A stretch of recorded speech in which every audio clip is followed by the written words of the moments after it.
to our channel. So students, in this video we are discussing unit number 1, explanation of the subject cost accounting. As we all know students, unit number 1 is purely theory. No problematic is there in this unit number 1. So unit number 1, there are certain questions which is most important. As I have said, I will give my handwritten notes. So this is my handwritten notes as you are seeing on the screen. So these are the important question. The first important question for your final examination is define cost accounting.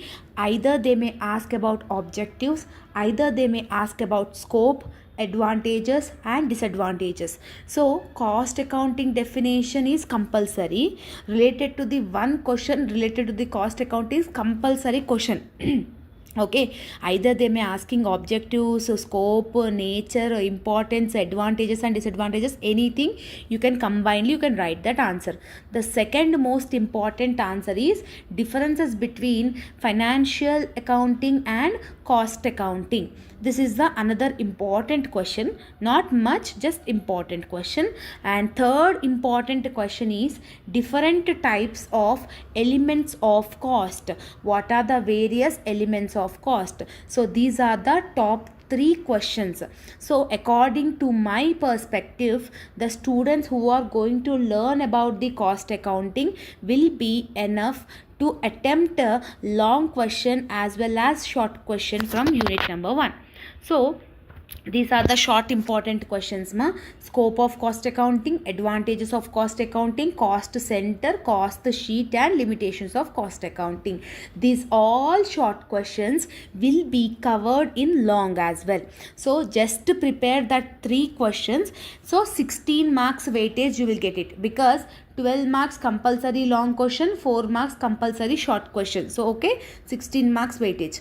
The first answer, see any type of theory question if you are attempting from unit number 1, this is the matter which is fixed. This definition of cost accounting is compulsory. You need to write it in unit number 1.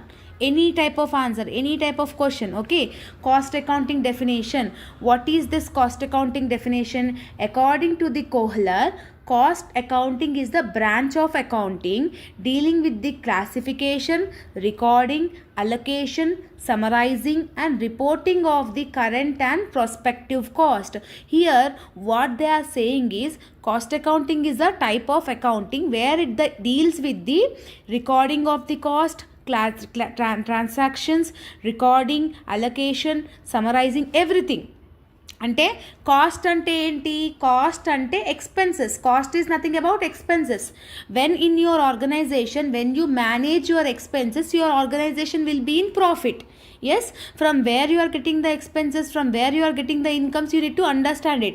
Here in the cost accounting, related to the cost, whatever the classification, whatever the types, whatever the recording, everything will do in this thing.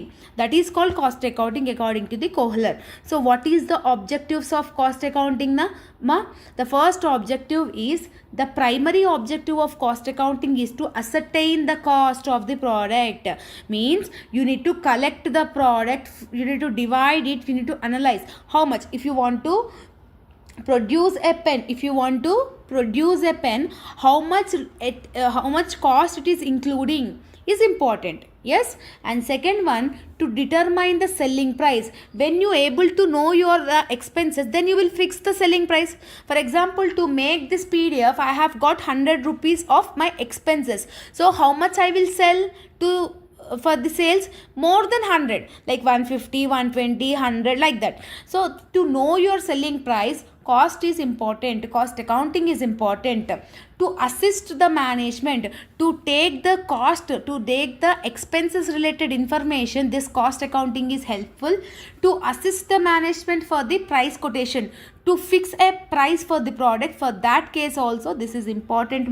And the fifth one is to provide the information whatever the needed to the data and preparation. See, if you want to prepare P&L account and balance sheet, if you want to prepare a final accounts, means you should know the cost.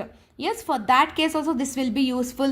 For business related also this will be useful. Like that you are having. Okay, any 5 to 6 objectives you learn from that. And next, scope Scope. In this scope, the first one is costing. So according to the ICMA London, what it is means, costing is a technique. Okay, costing is a technique or a process. What it will do, it will do the how much you are having the expenses to produce that product.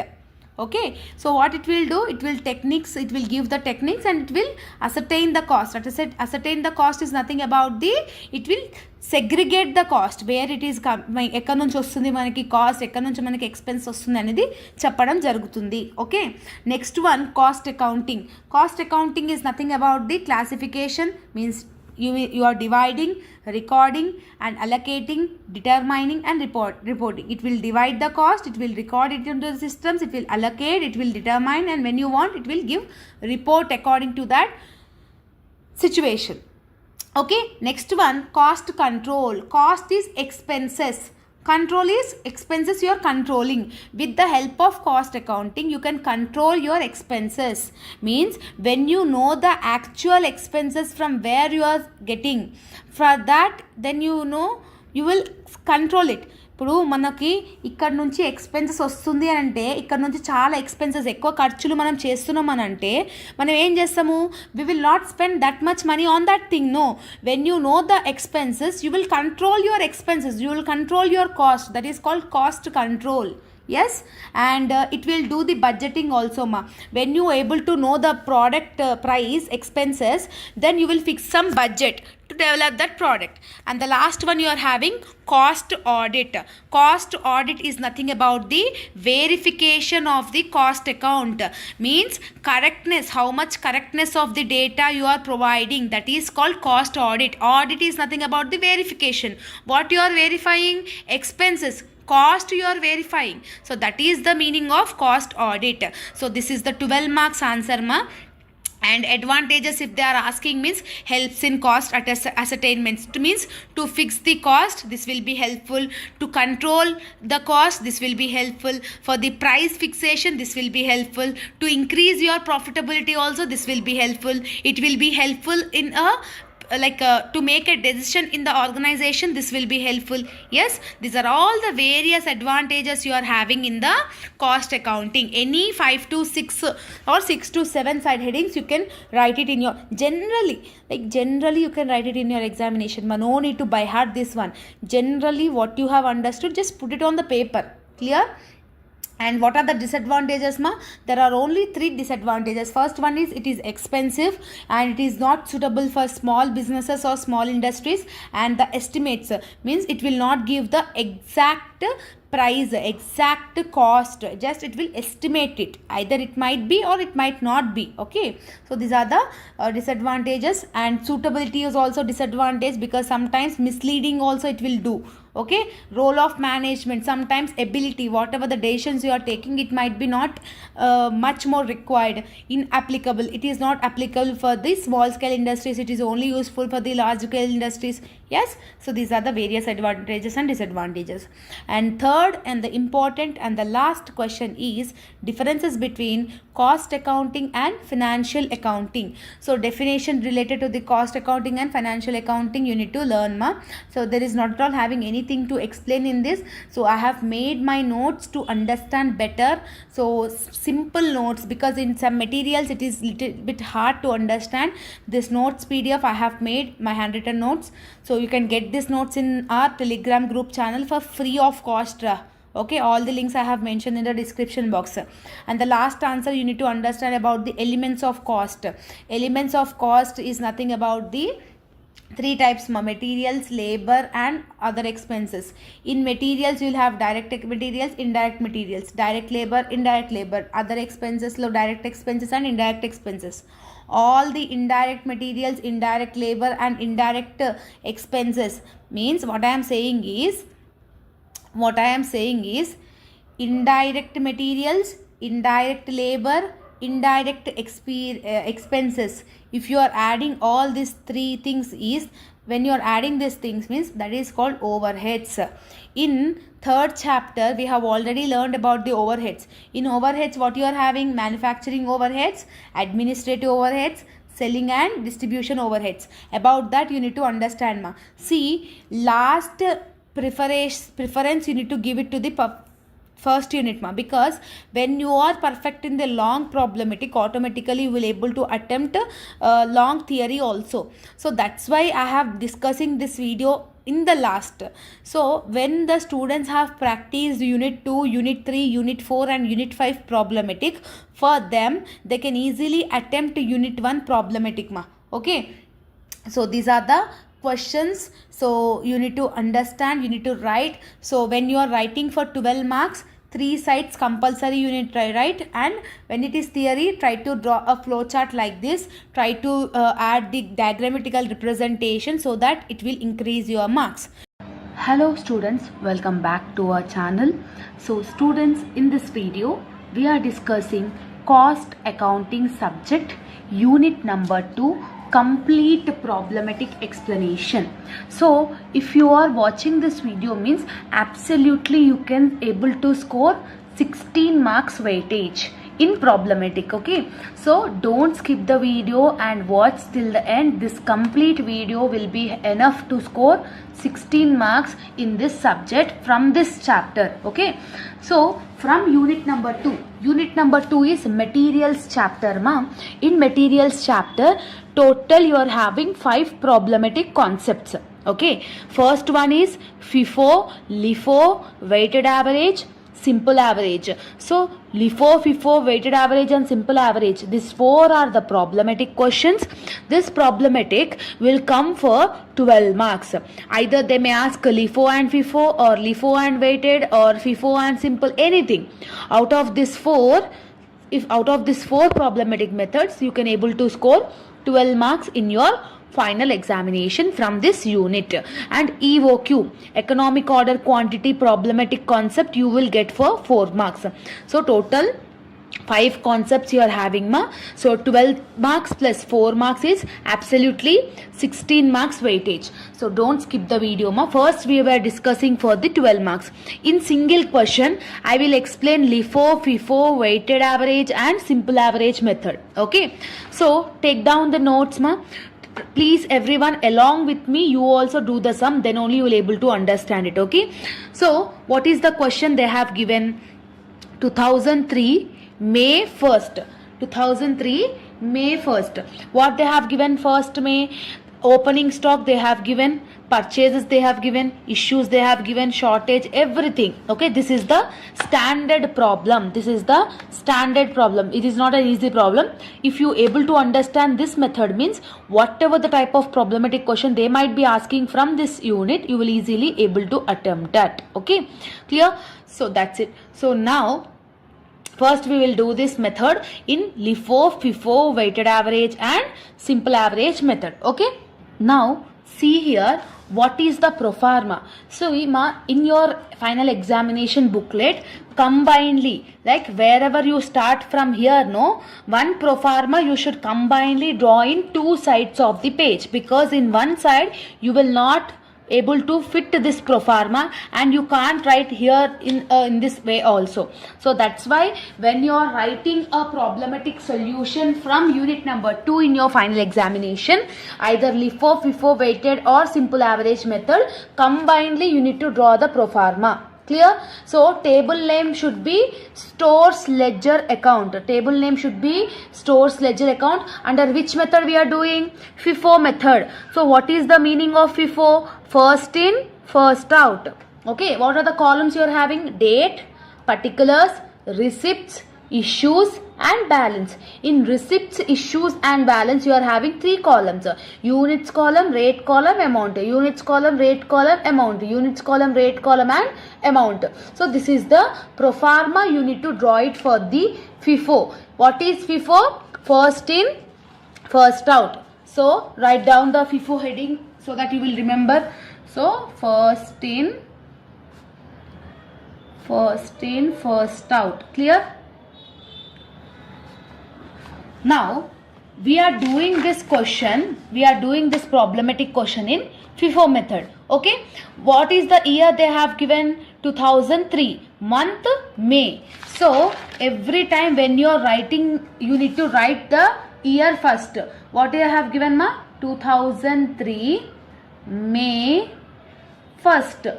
On May 1st, what they have given? Opening stock or opening balance, anything they might be asking. Okay, opening stock, how much they have given? 100 units at the rate of 10 rupees each, it seems. So per unit is 10. So opening balance, where we should write opening balance. See, in the particulars we are writing opening balance, because they have given opening balance or opening stock is one and the same. No. So opening balance, how much they have given ma? 100 units. So I should write that 100 units in the receipt column. Clear? So opening balance amount should be, the transaction should be calculated in receipts column. How many units did he purchased? 100 units. Each rate, how much they have mentioned? 10 rupees. So what will be the amount? Simply what we need to do? 100 into 10. 100 into 10 is 1000. So in amount column I am writing 1000. And on 1st May, you are not having any issues. Did they mention any issues? No. So I am keeping nil. So what is the available balance you are having in your go down? How many units you are having? 100 units. What is the rate of that? 10. What is the amount? 1000. Like that you need to enter your transaction like this in your final examination. See, opening balance always in the receipt side, and again what is the balance you are having, you need to show it in the balance column. Clear? Next, on 3rd May, what you are having? Purchases. See, purchases, receipts is one and the same. You can call the purchases as a receipts also.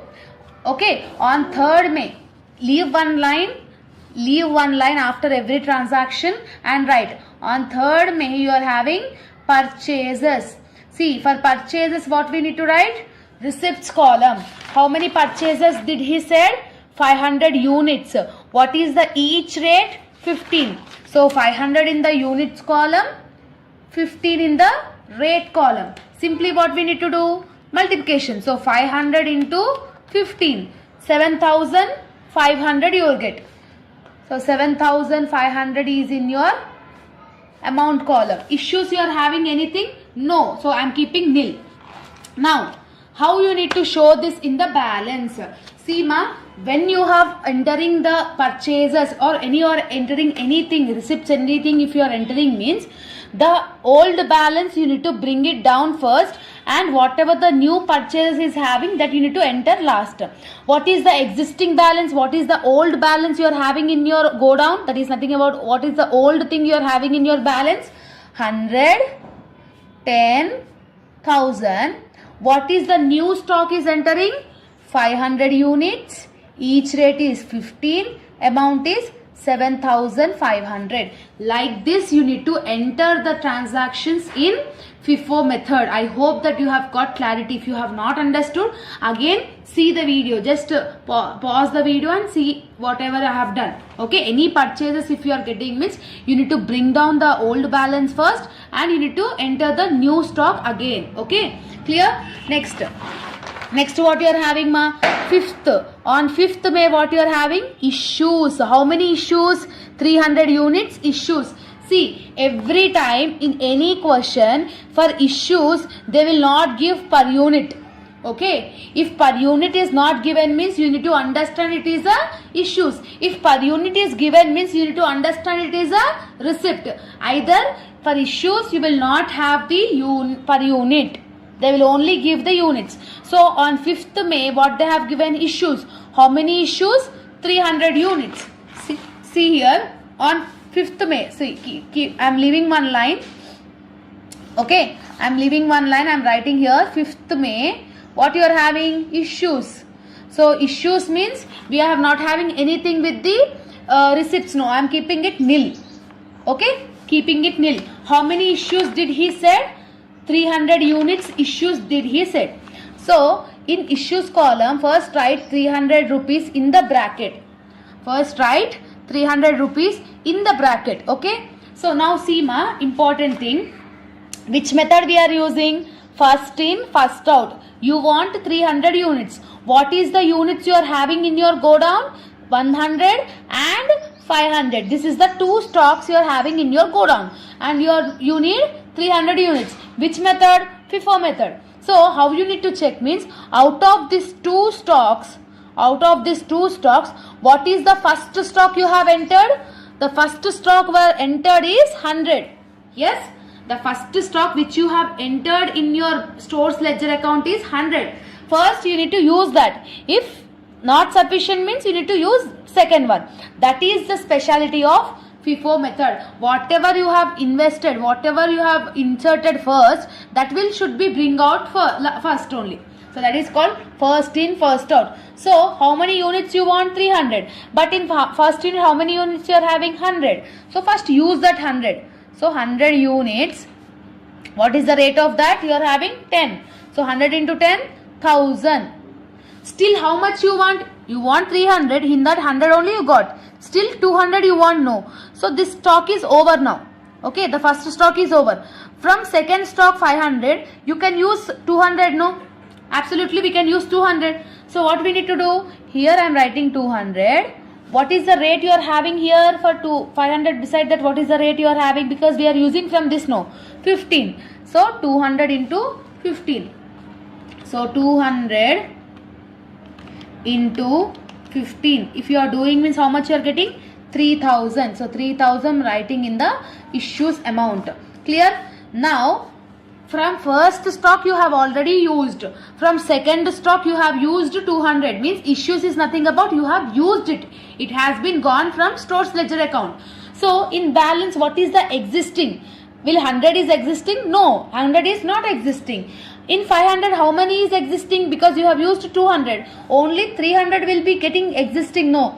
What is the remaining balance? That only you need to write it over here. So from 500 you have used 200.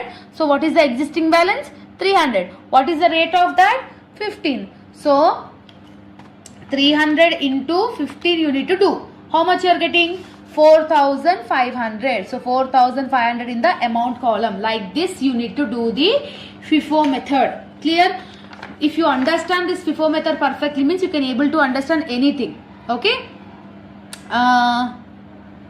Next what you are having? 9th May.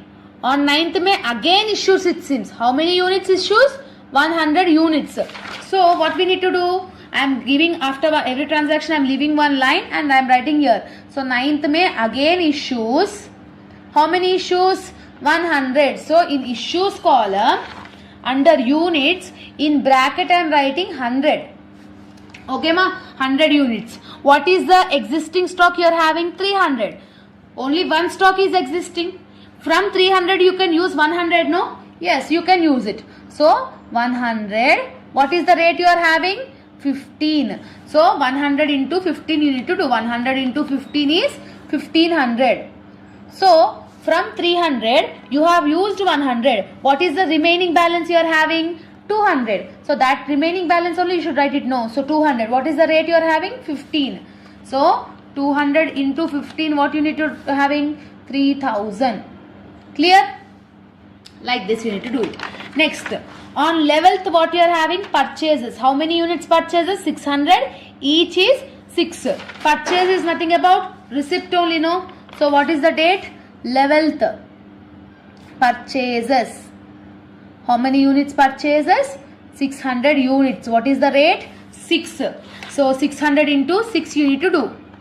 It is 3600. So in issues you are not having anything. How we will enter purchases ma? Existing stock you will write first and new stock you will enter later. What is the existing stock you are having in your go down? 200, 15, 3000. What is the new stock is entering? 600, 6, 3600. Clear? Like that you need to enter. That's it. Simple, easy. Next, on 13th what you are having? Shortage. Shortage is nothing about issues. Okay, because shortage is the value is decreasing. When you are taking the issues, then your value will be decreased. No. And you can observe second tip also. Only units they have given. Amount they have not given. Per unit they have not given. So that time you need to assume this shortage as a issues. How many issues? 300 units. Clear? So what is the date you are having? 13th. So on 13th you are having shortage. So I am writing here 13th shortage. So shortage is nothing about issues. How many issues they have said? How many shortage they have said? 300 units. In bracket I am writing 300. Which method you are using? Fifo method. What is the existing stock? 200 and 600. First stock is 200 because we are using Fifo method. So Fifo method, first you should use 200, 15, 3000. 200 into 15 is 3000. Still how much you want? From 300 you have got 200. Still how much you want? 100 rupees. So from 600 you can use 100, no? So 100, what is the rate? 6. 100 into 6 is 600. Now what is the existing stock you are having in your go down? 200 is used. From 500 you have, from 600 you have used 100. What is the remaining? 500. So 500 into 6 you need to do. So 500 into 6 if you are doing means you are getting 3000. So 3000 is your go down balance. Like that you need to do it. Clear? Next what you are having? Returned to store. Means returned to store is nothing about we are getting back. If we are getting back, it is a purchase or issues? Purchases, receipts. See how many units? 100 units. What is the rate? 5 each.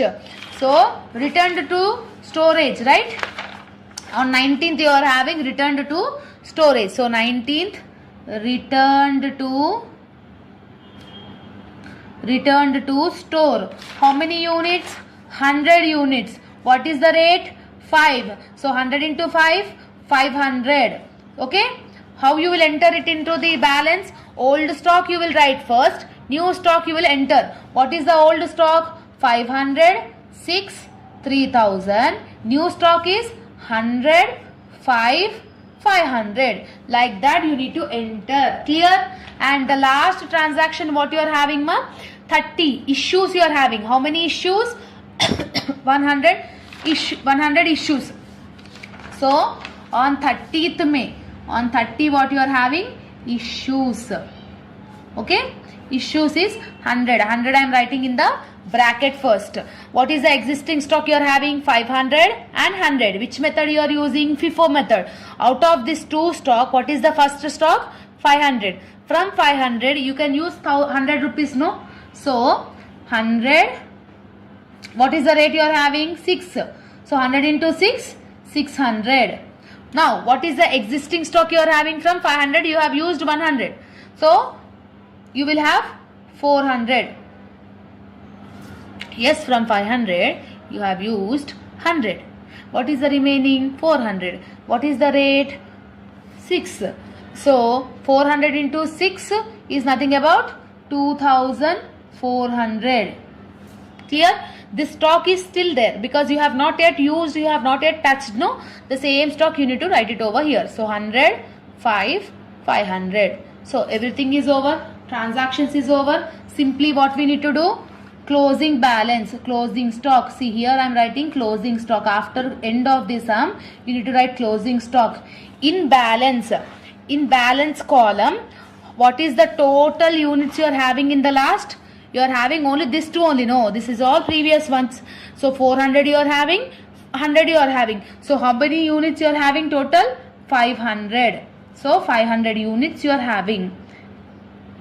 The final answer of closing stock is 500 rupees. So this 500 units should be in Lifo, weighted and simple also. If you are doing the same question in weighted average, simple average, last in first out, Lifo method also, the final answer should get 500 units only. Like this you need to do. Clear?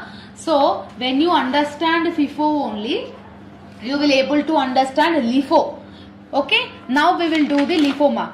So for Lifo also they same pro forma, date, particulars. In receipt column you will have 3, in issues column you will have 3, and in balance column also you will have 3. So what is the meaning of Lifo? Lifo stands for last in first out. What is that? Last in first out. Means whatever the stock you have entered last, that should be used first. That is the main rule of Lifo. Clear? Now we will do the same question in Lifo method. Okay, so 2003 May 1st opening stock you are having 100 units, each is 10. So opening stock we will write here only, no? So year first 2003 May 1st opening balance. Opening balance, how much they have given? 100 units, each rate is 10. So 100 into 10, the amount will become 1000. Clear? So again where we will enter that? In the balance column. How many units you are having? 100. Rate is 10. What is the amount? 1000. Means this is the stock you are having in your go down. Next, what is the second date you are having? Third, you are having purchases. 500 units at the rate of 15 each. Purchase is nothing about receipt only. No. What is the date? Third. So third you are having purchases. So purchase always in the receipt. How many purchases? 500 units purchases. Each is 15. So what we need to do? Multiplication. So 500 into 15 if you are doing means 7500. How you will enter? Old stock you should write first. New stock you need to enter later. So old stock is 100, 10,000. New stock is 500, 15, 7500. Like this you need to write it. Next what you are having? Issues you are having. How many issues? 300 units. So on date is 5th. On 5th you are having issues. How many issues? So issues column only we should write, no? How many issues they said? 300 units issues. So in issues units I am writing in bracket 300. Now you want 300 units as a issues. Which method you are using? Lifo method. Last in first out. What is the stock you are having in your go down? 100 and 500. Out of these two, what is the last balance? 500. So from last onwards you need to use it, ma. From 500 you can use 300, no? Absolutely you can use 300. So directly I am writing 300. What is the rate you are having over here? 15. So what we need to do? 300 into 15. That is 4500 you need to do it. Because Lifo method from last you need to use it. Clear? Now tell me, ma. First, when you are writing the existing balance, did you touch 100 rupees? No. 100 stock is same because you have not yet used, no? So 100 into 10 is 1000. From 500, how much you have used? 300. How much will be the remaining? 200. What is the rate? 15. Simply what we need to do? 200 into 15. So the answer is 3000. Clear? Simple thing, ma. In Lifo and Fifo the change is there we will use from first in issues. In issues here we will use it from the last. That is the only difference you are having. Clear? Next, after 5th what you are having? 9th. 9th is also you are having issues. How many issues? 100. So here I am writing 9th. Again issues. How many issues? 100. 100 I am writing in the bracket. So which method you are using? Lifo method. Out of this two existing stock, what is the last stock? 200. So from 200 you can use 100? Yes, you can use. So 100, what is the rate you are having? 15. So 100 into 15 you need to do. 100 into 15 is nothing about 1500. Clear? The first stock you have used? No. The same stock you need to write 110,000. From second stock you have used 100. What will be the remaining? 100. 200 minus 100 is 100. So rate you are having 15. So 100 into 15 is 1500. That's it. Clear? I hope that you have understood. Next you are having, ma, purchases. Next on the 11th of May you are having purchases. What is the purchases? 600 units. Each is 6. So on 11th you are having purchases, no? So 11th purchases. 600 units. Each is 6. Okay. So 600 into 6 is nothing about 3600. Okay, if new stock is entering into the stores, what we will do? We will bring the old stock first and we will write the new stock. So old stock is 100, 10, 1000, and again 100, 15, 1500. Now what is the new stock? 600, 6, 3600. Clear? Like this you need to enter it, ma. Okay, this you need to enter it, ma. So again after 11th, what you are having? 13th you are having. What is the 13th you are having? Storage. So shortage is nothing about the what I have said, issues. How many issues? 300. Shortage is decreased value, no? So date is 13th. On 13th you are having shortage. See here I am writing 13. Shortage. How much is the shortage? They have said 300 units, right? So in issues column I am writing 300 units in the bracket. Which method we are using? Lifo method. What is the balances you are having? This 3. In this 3, what is the last balance we have entered? 600. From 600 we can use 300? Yes, you can use. So 300 directly I am writing. What is the rate you are having here? 6. So 300 into 6 if you are doing means 1800 you are getting here. Okay. So what is the existing balance? 100 you have not yet touched. This 100 also you have not yet touched. So same balance you need to write. 100 into 10 is 1000. 100 into 15 is 1500. Okay. From 600 you have used 300. What is the remaining amount? 300. 600 minus 300 is 300. What is the rate you are having? 6. So 600 into 6 is 300 into 6 is 1800. Clear? That's it. Like that you need to understand and you need to write it, ma. Okay. Next what you are having? 19th you are having returned to store. Returned to store 100 units. Each is 5 rupees it seems. So on 19th you are having returned to store. How many units? 100 units. Each is 5. So total 500 units, right?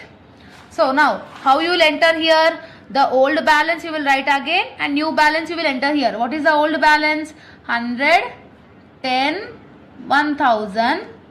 Mala again 100, 15, 1500, 300, 6, 1800, and the new stock is 100, 5, 500. Like this you need to write it. Okay. And next and the last value you are having issues. On 30 you are having issues. How many issues? 100 units. So see here. Here I am writing 30 issues. How many issues? 100. So in issues column I am writing 100 in the bracket. Right. So what is the stock we are having here? This many stocks. What is the last stock you are having? 100, 5, 1500. You should use 100 only because from last Lifo method. No, you want 100. Here also you are having 100. You can use? Yes, you can use. So 100, 5, 1500. Sorry, 100, 5, 500. So what is the existing balance you are having here? See here I am writing because of lack of place. So existing balance is 100, 10,000. Again 100, 15, 1500, and again 300, 6, 1800, and this 100 is already used. No. Now tell me what is the closing stock? 300, 100 and 100. So total closing stock is 500. In Fifo also how many units you have got? 500. So here also 500. So like that you need to do the problematic concepts of Lifo and Fifo. I think that you have understood this both the concepts now. Clear? Now we will discuss the weighted average method. Weighted average method. In weighted average method, date, particulars column, in receipts column you will have units, rate, amount. In issues column also you will have units, rate, amount. But in balance column you will have only units and amount. Only you will have units and amount. You will not have rate, amount. In Lifo and Fifo you are having units, rate, amount. No. But in weighted average method and simple average method, you will not have rate column in the balance sheet. Only units column you will have and amount column you will have. Clear? Now the same question we will do in the weighted average method, and the closing stock should be 500 rupees only, 500 units only. What is the year they have mentioned in the question? 2003 May 1st. On May 1st, what you are having? Opening balance, opening stock. Clear? So opening balance, how much they have given in the question? 100 units at the rate of 10 each. So units 100, rate is 10. 100 into 10 is 1000. Okay. So what is the go down in balance? In balance you are having units and amount. So how many units you have entered? 100. So units you need to write 100. What is the amount of that? Only units and amount only you should enter into it. Okay, there is not at all having anything like a rate where you will, because rate column is not there, you should not write it. How many units you are having? 100. So 100 here.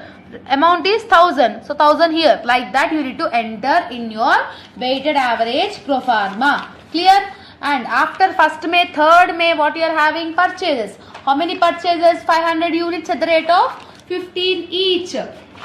So see here, on 3rd what we are having? Purchases. No. So on 3rd you are having purchases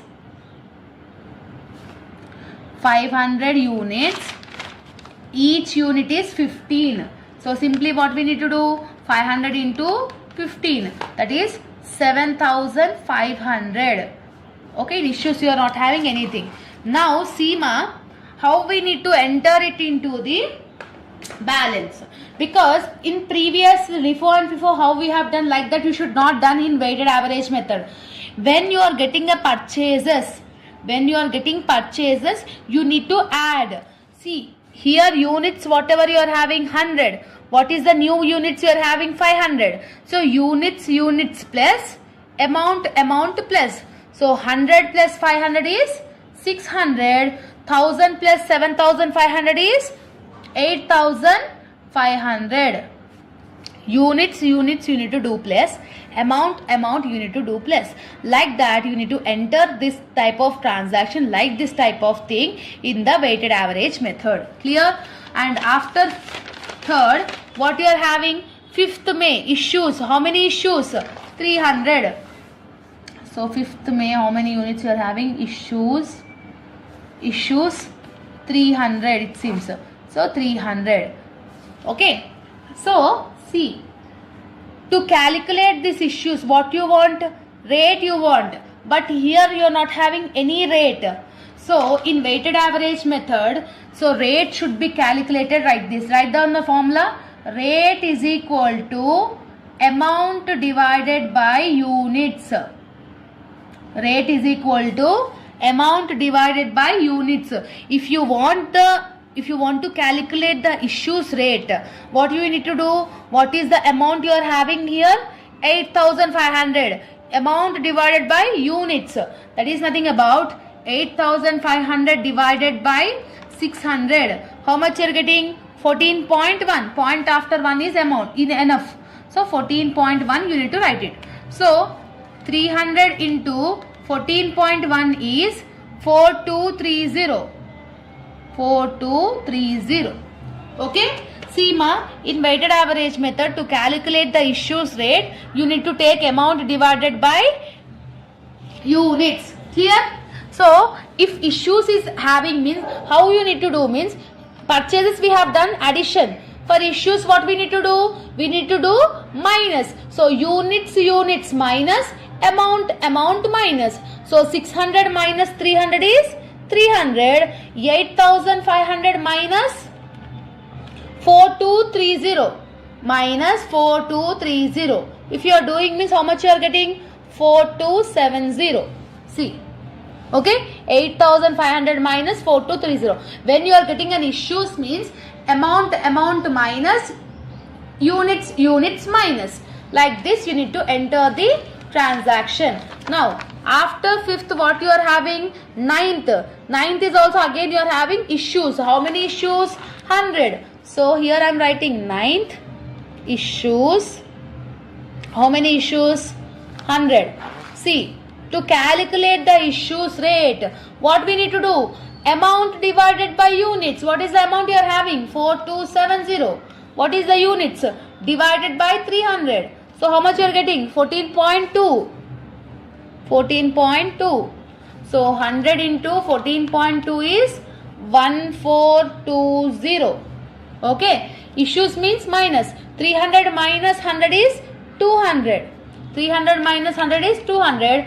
4270 minus 1420 is 4270 minus 1420 if you are doing means 2850 is the answer. Clear? I hope you are understanding the explanation. Okay. Now, after that, what you are having? On 11th you are having purchases. How many units? 600 at the rate of 6. So, on 11th you are having purchases, no? See, here I am writing 11th purchases. 600 units. Each is 6. So, 6 6 are 3600. When you are having a purchases, what I have said? Units add, amount add. So, units is 200, here 600. So, 200 plus 600 is 800. 2850 plus 3600. If you are doing means 6450, you are getting the answer. So, 6450. So, purchase means addition, issues means minus. On 13th, what you are having? Shortage. So, shortage is nothing about the issues. On 13th, you are having shortage. Shortage is nothing about the issues. How much the shortage you are having? It seems what they have said. 300 units shortage it seems. So, here I am writing 300. To calculate the rate, what we need to do? 6450 divided by 800. So, amount divided by units if you are doing means 8.0. So, 8.0. So, 300 into 8.0 is nothing about 2400. Issues means minus. 800 minus 300 is 500. Okay. 6450 minus 2400 if you are doing means what is the existing balance? 4050. Like that you need to enter a simple thing. Simply you can easily understand it. Okay. Okay. Next one. On 19th you are having returned to store. Returned to store is nothing about receipt. 100 units at the rate of 5 rupees each. So here I am writing on 19th returned to store. How many units it has been returned? 100 units. Rate is 5. So 100 into 5 is 500. Okay. Now when it is having an purchase means like 500 plus 100 is 600. Amount plus amount 4050 plus 500 is nothing about 4550. Clear? And the last transaction issues you are having 100 units ma. So 30th May issues 100. Okay. So here I am writing 100. To calculate the rate, what you need to do? 4550 divided by 600. How much you are getting? 7.5. So 7.5 is your rate. So 100 into 7.5 if you are doing means you are getting 750. So issues means minus. So 600 minus 100 is 500. So 4550 minus 750 is 3800. So question is over. Now what we need to do? You need to calculate the closing stock. So closing stock, what you are having the balance units. What is the balance units you are having last? 500. So 500 units you are having. In Lifo and Fifo also you have got 500. So like this you need to do the method in weighted average method. Clear? I hope that you have got clarity. Now we have completed Lifo, Fifo and weighted, and the last one simple average method. Okay, so simple average method also in balance column you will not have rate. In balance column, you will not have rate. Everything will be same except the issues rate. In weighted average method, what we have done amount divided by units. But here to calculate the rate, write down the formula. Rate is equal to last two receipt rates divided by 2. What is the issues rate formula in simple average method? Last two receipt rates divided by 2 is the formula of simple average method. Now the same question we will do in simple average method so that we can complete 12 mark sum. Okay ma? So what is the year they have mentioned in the question? 2003. What is the month? May. What is the date? First. On first what you are having? Opening balance. Opening balance. What is the opening balance they have given in the question? 100 units. Each is 10. So 100 into 10 is 1000. Issues you are not having anything, so that's why I am keeping in nil. So in balance column you are having only units and amount, so that you can use only units and amount. How many units? 100. What is the amount? 1000. Okay, because rate column is not there. No, the same like weighted average only. Okay. Next on third you are having purchases. Yes. So purchase is nothing about the receipt only. Purchases. How many purchases they have said? 500 units purchases at the rate of 15. So what we need to do? 500 into 15 you need to do. How much you are getting? 7500. Okay. If purchases if you are getting means units add, amount add. 100 plus 500 is 600. 1000 plus 7500 is 8500. Like that you need to understand. Clear? Same like that only we need to calculate ma. After third what you are having? Fifth. What you are having? Fifth issues. How many issues? 300 units. So in the date you are writing fifth issues. How many issues? 300. So 300 I am writing here in the issues column. So what I said? So 300 units is the issues. So rate you should not there here. What is the rate formula? Last two purchase rates divided by 2. So before this issues, what is the last two purchases you are having? 100 and 500. What is the rate of that? 10 and 15. Simply what we need to do? Average of that 2. So 10 plus 15 divided by 2. So 10 plus 15 divided by 2 if you are doing means 12.5. This 12.5 is the issues rate. Like this you need to calculate the simple average rate. So this is the only difference you are having. So 300 into 12.5 is nothing about 3750. Okay. So issues means minus or plus? Minus. So 600 minus 300 is 300. 8500 minus 3750 is 4750. Yes, this is the only difference you are having now. Clear? Next, ninth also you are having issues of 100 units. See, on ninth you are having issues 100. So to calculate the issues rate, what is the last two purchases? Last two from down onwards, 15 and 10. So 15 plus 10 divided by 2, again 12.5. Okay, so 100 into 12.5 is 1250. Issues means plus or minus? Minus. 300 minus 100 is 200. 4750 minus 1250 is 3500. Simple thing. Simple. Okay.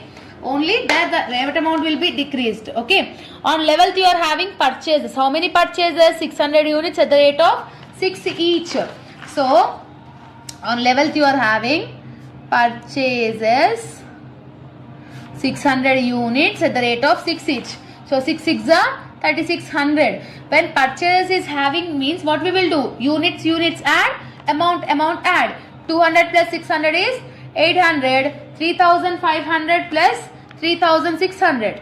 3500 plus 3600 is 7,100. Like this you need to enter it. Only in the issues rate you will have the difference. Remaining everything will be same. On 13th you are having shortage. How many units shortage? 300. So shortage is nothing about the issues. So on 13th you are having shortage of 300 units. So you want the rate? Yes, issues rate. What is the last two purchase rate you are having? Last two. So from down onwards if you are seeing means 6 and 15. 6 and 15 is the last two purchase rate. What we need to do? Average. So 6 plus 15 divided by 2. 10.5 is the rate. 10.5. 300 into 10.5 is 3,150. Clear? So issues means minus. So 800 minus 300 is 500. 7,100 minus 3,150 is 3,950 is the balancing amount. Clear? Next. On 19th you are having returned to stores. 100 units at the rate of 5.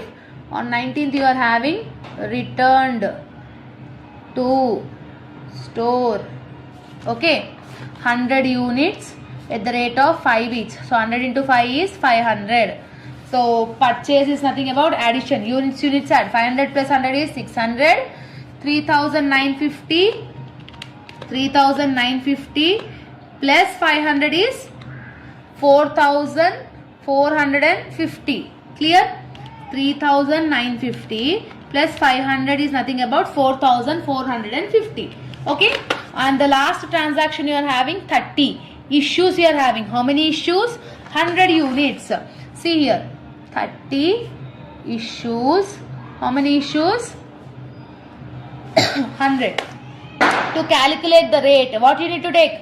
Last two purchase rate. What is the last two purchase rate? You are having 5 and 6. So 5 plus 6 divided by 2 is nothing about 5.5. So 100 into 5.5 is 550. So issues means minus. So 600 minus 100 is 500. 4,450 minus 550 is 3,900. That's it. Over.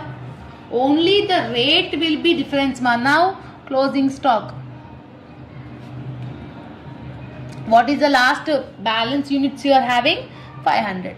So 500 units. Clear?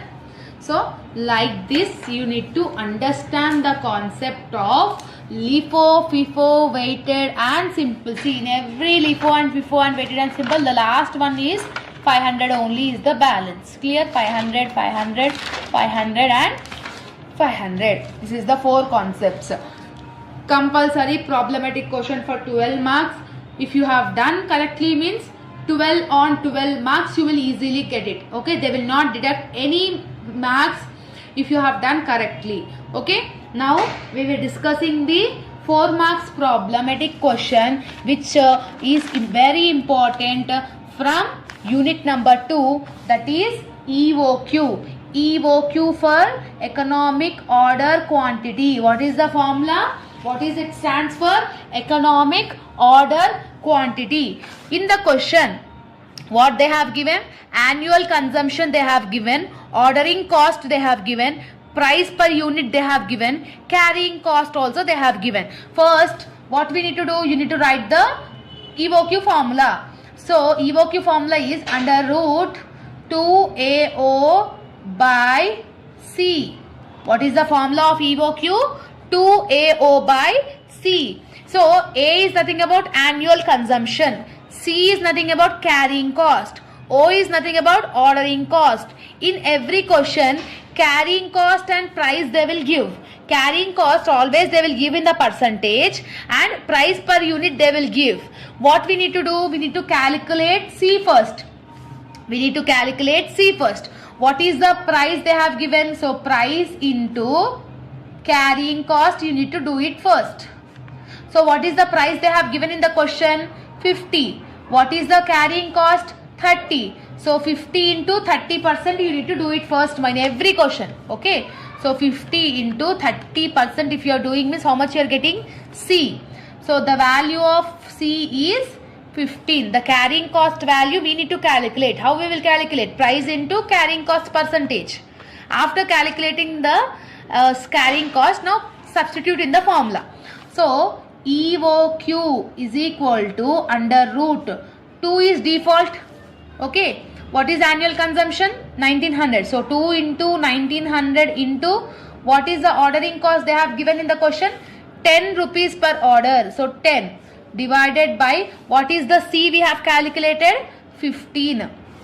So again EOQ is equal to under root, what we need to do? First we need to multiply 2 into 1900 into 10. How much you are getting? 38,000. So 38,000 divided by 15. Okay. So EOQ is equal to under root 38,000 divided by 15. We need to do it, ma. How much you are getting? 2533.3. 0.3 means one same number only you can take it. So 2533.3 you are getting, no? Yes, the same value I am giving 3.3. So point after two numbers I am taking. Simply what we need to do in the last step, EOQ is equal to root value of this. Means 2533.33. What is the root value? In calculator you will have the root calculator symbol. Simply click on that. How much you are getting? 50.3. So EOQ is equal to 50.33. That's it. This is the very important problematic concept for 4 marks from unit number 2. Even though EOQ, if they are asking for theory also, you can take the question as an example. EOQ stands for economic order quantity. Like that you can elaborate the answer and you can write the formula and you can substitute like in the example formula also. So this is all about the complete unit number 2 materials chapter from cost accounting. I hope that you have got clarity. Hello all, welcome back to our channel. So students, in this video the complete concept of the chapter overheads we are discussing. By watching this video you can absolutely score 16 marks weightage in your final examination. Okay, so from unit number 3, this is the part 2 concept ma, overheads. We are preparing 12 marks problematic question from this overheads. We are having 2 topics in overheads ma. Topic number 1 is overheads distribution sheet and topic number 2 is machine hour rate. These 2 topics problematic, if you have been perfect, means definitely you can attempt one long and one short, that is 16 marks weightage. Before stepping into the problematic solution, first you need to understand the pro forma, then only you can easily understand this overheads distribution sheet. So first we will discuss the introduction part of overheads, then we will come back to the problematic solution. Clear? So listen the introduction part of the overheads because that is important, because when you understand the pro forma then only you will easily understand the problematic. Clear? So after listening that we will come back to the problem solving. Okay? Students, before problematic you need to understand the overheads distribution sheet pro forma. Okay, so pro forma is nothing like that, like you need to remember this only, just you need to understand where you need to do it. Okay, see ma, in overheads you will have production department and service department. Okay, in the production department and service department you will have. Okay, if in the question if they have mentioned direct materials, direct labors, means you should consider the direct materials and direct labor only for the service department. Direct materials, direct labors should consider only for the service department, not for production department. Or else if in the question if they have mentioned indirect material, indirect labor, means you need to consider that for production as well as service department. Direct material, indirect material means direct material, direct labor should be considered for the service department. Indirect material and indirect labor should be considered for both production as well as service department. This is the first thing you need to remember it ma. Okay, see rent, if in the question if they have given rent, rate and taxes, always you should calculate on floor area. If canteen expenses is given, means always you should calculate on number of workers. If power they have mentioned, means HP. If lighting they have mentioned means number of units. If supervisor mentioned means number of workers. Audit fee if they have given means on sales you need to do. If stores expenses if they have given means on material we need to do. So this is the amount they will give. On what ratio you need to take, that you need to understand, that you need to give the clarification before that. Clear? So that is the main thing you need to have, ma. So that's it. See here in the box clearly it is been mentioned, it has been mentioned, rent, rate and taxes always on floor area, electric lighting always on floor area, or else number of units. If number of units is not given, floor area you can take it. ESI if they have given means each departments you need to calculate. If they have given canteen expenses means number of employees, or you can calculate it on the direct wages also. Like that you need to remember what ratio we need to calculate. That is the only thing you need to do it in the overheads, but remaining will be easy. Clear? So this is the one thing you are having, and this is the pro forma of machine hour rate. In machine hour rate ma, you are having fixed expenses and variable expenses. So in fixed expenses the amount should be written only in the amount column. Okay, and but in the variable expenses the final answers after calculating all this should be written in the per unit. So variable always should be entered in per unit, fixed expenses always should be entered in the amount column. So this is the machine hour rate pro forma. In detail we will discuss while doing the solution. This is the basic introduction I want to give you. This is the notes which I have prepared, ma. You can get these notes in our Telegram group for free of cost. All the links I have mentioned in the description box. Okay, now let's do the problematic sum. Okay. So students, now we will discuss the problematic solution, like how we need to solve this overheads distribution sheet. So the question is on the screen, ma. So let's look into the question. The following figures are available for the month of 25 working days. Per day they are working for 8 hours. So per month 25 working days, it seems per day it is 8 hours the people are working. So what is they have given, ma? Expenses they have given. Power 1000 rupees and it is distributed to service department as well as the production department. Okay, salary is 2000, but it has not yet all distributed to service department and production department. We need to distribute it. So next you are having rent, next you are having welfare. Okay, next you are having others. Okay, so if the amount is not yet all distributed means we need to distribute in the overheads distribution sheet. Okay, so number of workers is the ratio only, no ma. For the service department they have given 10, for A they have given 30, B they have given 40, C they have given 20. Floor area 500, 600, 800 and 600. Salary what they have given 20%, 30%, 30% and 20%. And service department to production department, for A they have given 50%, for B they have given 30%, for C they have given 20. And they are asking us to do calculate labor hour rate also, and labor hour rate also we need to calculate in this sum. Okay, so I hope that you have taken a screenshot of the question, or make sure you write it in your notebook, ma. So now we will directly do the solution. Okay, make sure you keep the question with you all. Okay, in overheads distribution sheet, ma, what is the table you are having? Particulars, basis, total amount column. In service department we are having only one. In the question service department they have mentioned only one, so that's why only service department one column. But in production department they have mentioned A, B, C. So A, B, C are production department. Clear?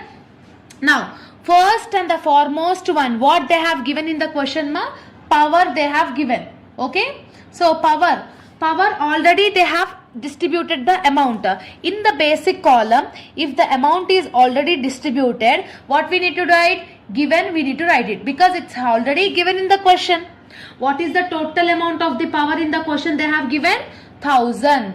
In service department, how much it has been distributed? 240 to service department, For A they have distributed to 200, for B they have distributed to 200, for C they have distributed to 360.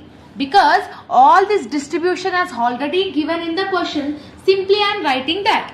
Okay ma? So rent always should be calculated on the floor area, right? So what is the floor area they have given? 500, 600, 800 and 600 they have given.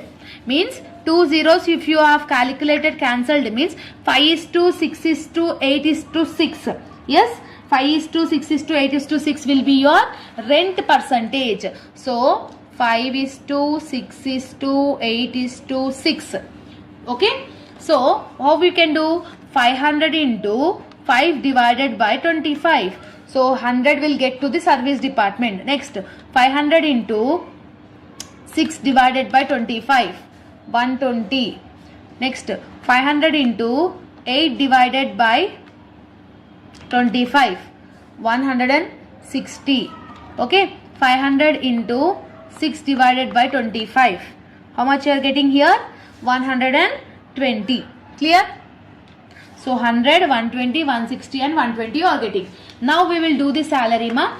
So salary what they have given in the question, salary the total amount is 2000 rupees. So salary we should calculate on the salary only, no. So what is the salary percentage they have given in the question? 20, 30, 30, 20. So 0, 0, 0, 0 if you have cancelled means 2, 3, 3, 2. That means 2 is to 3 is to 3 is to 2 will be your ratio. Okay.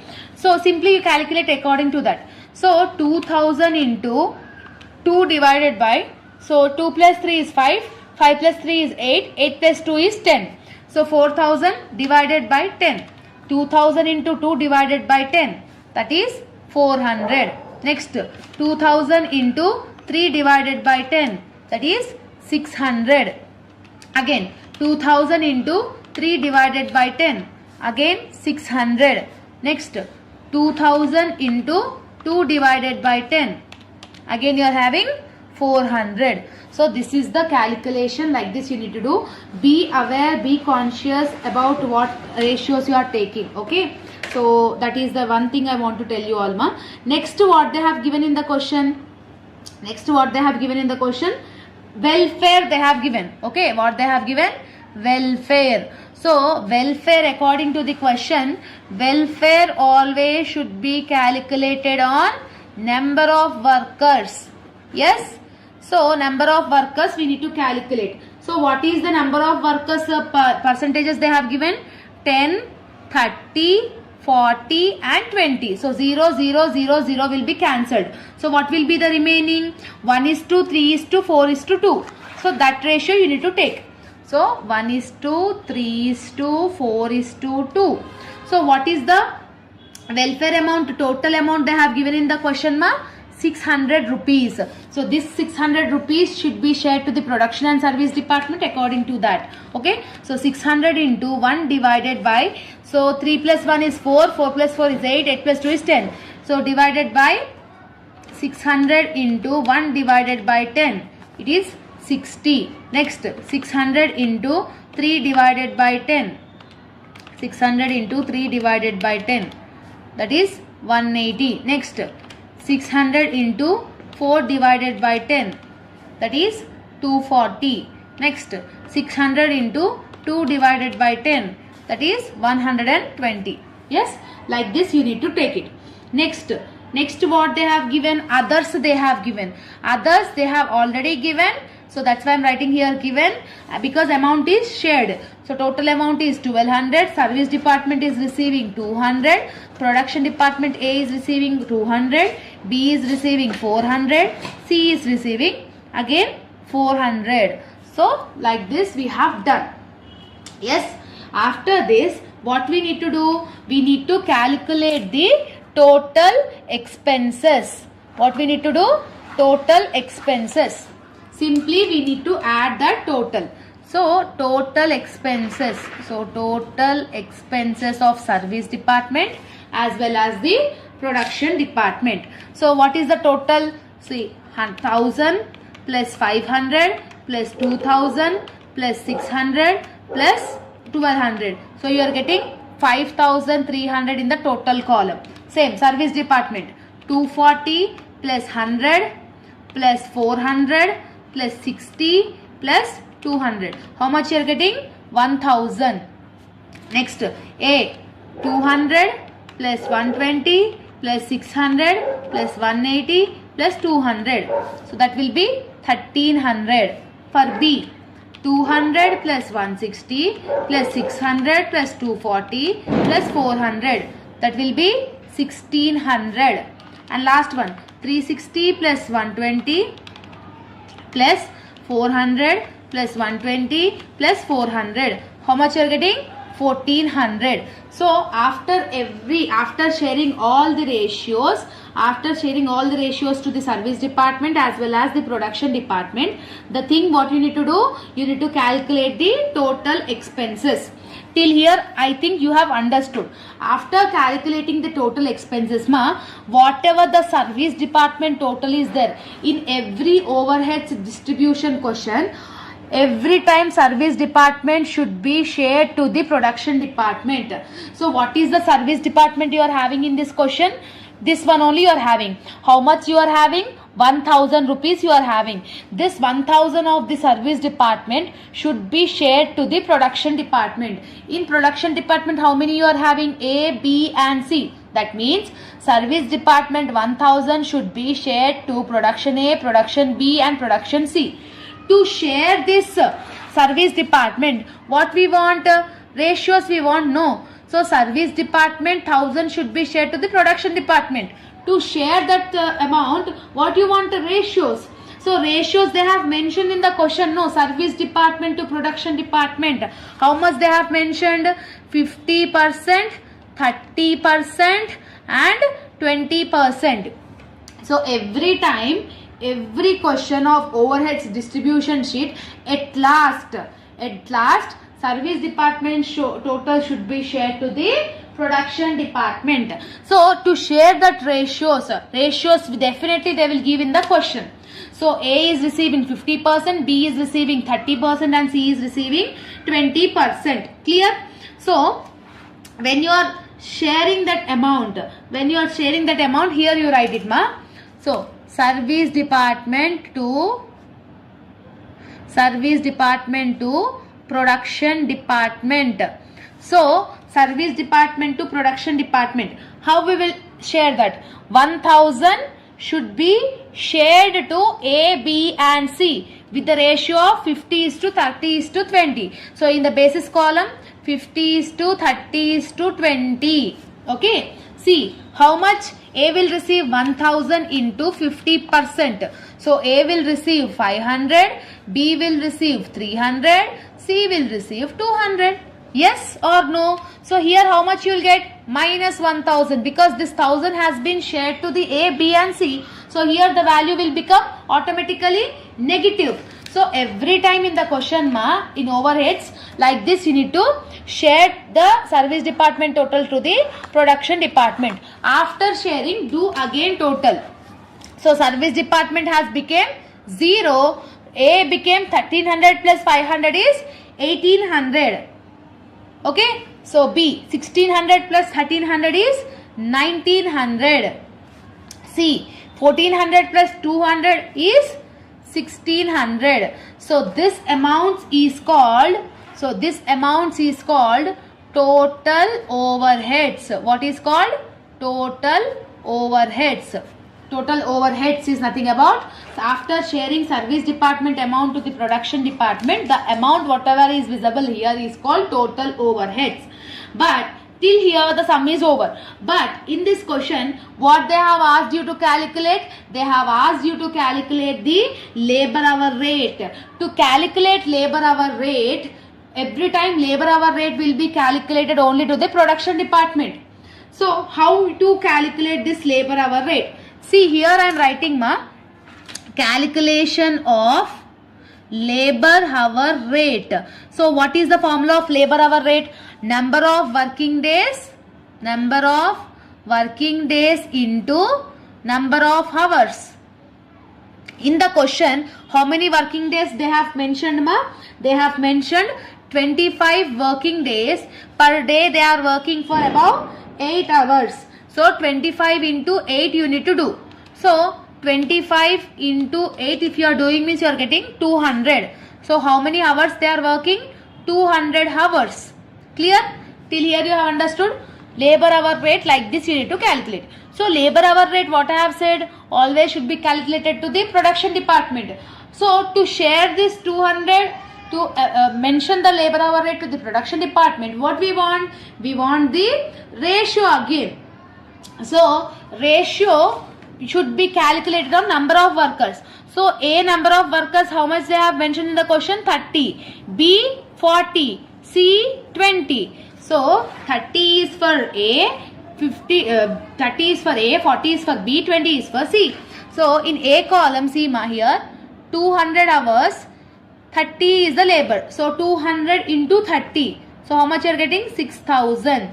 Next 200 into 40. How much you will get? 8,000. Next 200 into 20. So 200 into 20, how much you will get? 200 into 20 if you are doing means 4,000. So you have got labor hours. So how many labor hours you are having, ma? 6,000, 8,000 and 4,000. Okay. But they have asked you to calculate labor hour rate. Okay. They have asked you to calculate labor hour rate. Now labor hour rate calculation. So calculation of labor hour rate is nothing about, formula is total overheads divided by number of total labors. Okay. So total overheads, how much we have got, ma? 1800 is the overheads. What is the labors? 6,000. Simply what we need to do? 1800. See here in the working notes I am writing 1800 divided by 6,000 you need to do it.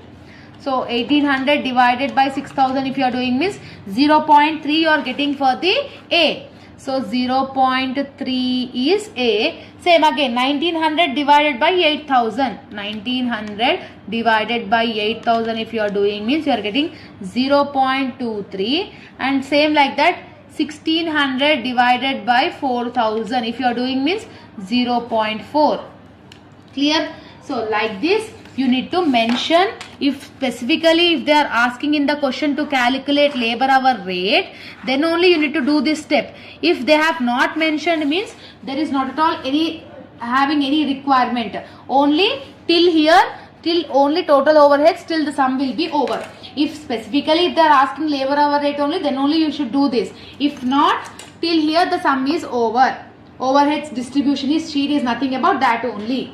Okay, whatever the particulars they are giving, according to the which ratio we need to take, distribute it. After taking all the total expenses, service department amount should be go to the production department. To share that amount to the production department, we want ratios, no? Ratios definitely they will give in the question only, you need to check it. And I will give a question. So make sure you practice that question as the homework. Actually, I will I will add that image at last video. Okay, by end of this video I will add the homework question. Everyone who is serious about this should practice that question and let me know the answer in the comment section. Clear, ma? Now we will discuss the topic 2 in overheads chapter, that is machine hour rate. Topic 2 machine hour rate now we are discussing. Clear? Now I am showing the question on the screen, ma. Compute the machine hour rate from the following data. They have asked you to calculate the machine hour rate. Cost of the machine, how much they have given? 2 lakhs rupees, and installation charges 20,000. Estimated scrap value is 10,000. Lifetime of the machinery is 15 years. So rent and rates, how much they have given per month? 400. General lighting, how much they have given? 600 per month.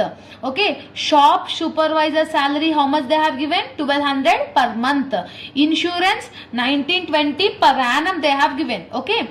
Estimated repairs and maintenance 2000 per annum. Okay. Power consumption, how many units they have consumed? 10 units. Okay, what is the rate? 40. Out of 100 units of power, they have used only 10 units. Each unit is 40 rupees. Okay, expected working hours of the machinery they have given 2200. Setup time they have given 200 hours. Okay. The machine occupies 1/4 of the total floor area and supervisor devotes 1/5 of the time. So, according to the question, what we need to calculate? We need to calculate the machine hour rate.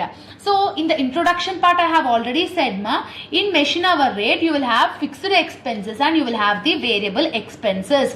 In variable expenses, in every question, you will have only depreciation and power. Remaining rent, rates, taxes, insurance, lifetime billings, anything, any expenses will comes under the fixed expenses only. If they are mentioning per month means we need to calculate per year. Okay. So fixed expenses always comes in amount, variable expenses always comes in per unit. So this is the basic thing you need to understand it. Okay. In variable expenses you will have depreciation and power, except this two, nothing will be mentioned in variable expenses. Now let's get into the video. Okay. So what is the first thing they have? So take a screenshot of the question and write down in your notes so that you will easily understand the solution, because I can't able to show the question again and again. So now what is the first thing they have mentioned in the question? Cost is nothing we don't want. What is the depreciation formula we are having?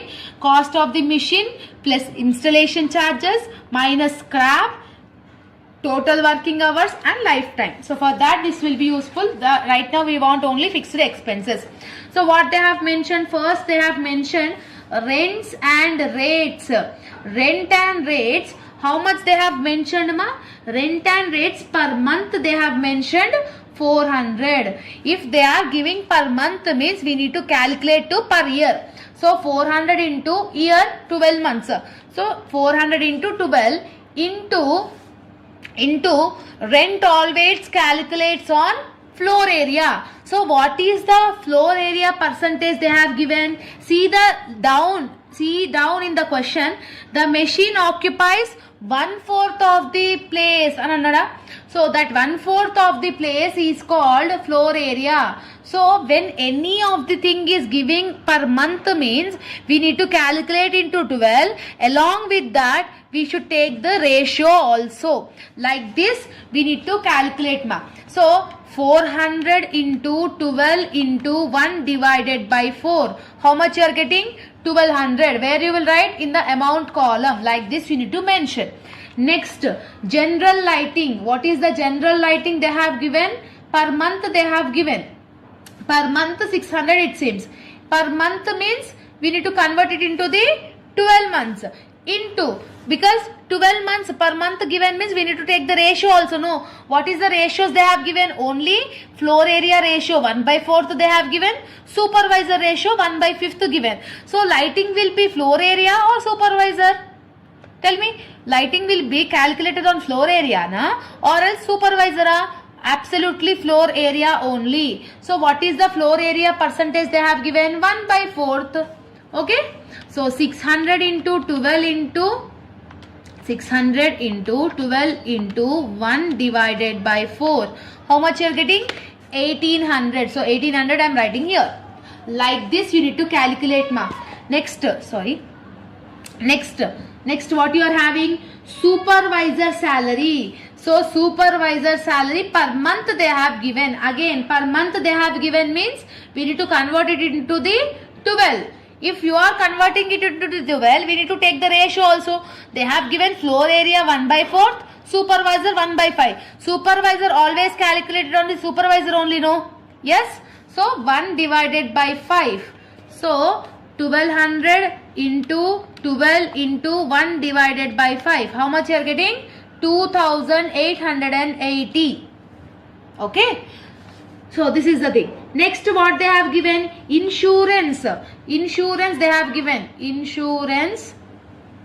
Per annum they have given Okay, directly they have given per annum, per month they have not said. Per annum if they are giving means there is not at all having any requirement to calculate like this. Direct amount we should write it in the amount column. So 1920 they have given, that amount I am writing here because per annum they have given. Okay, next what you are having? Next they are having repairs and maintenance. Repairs and maintenance 2000 per annum.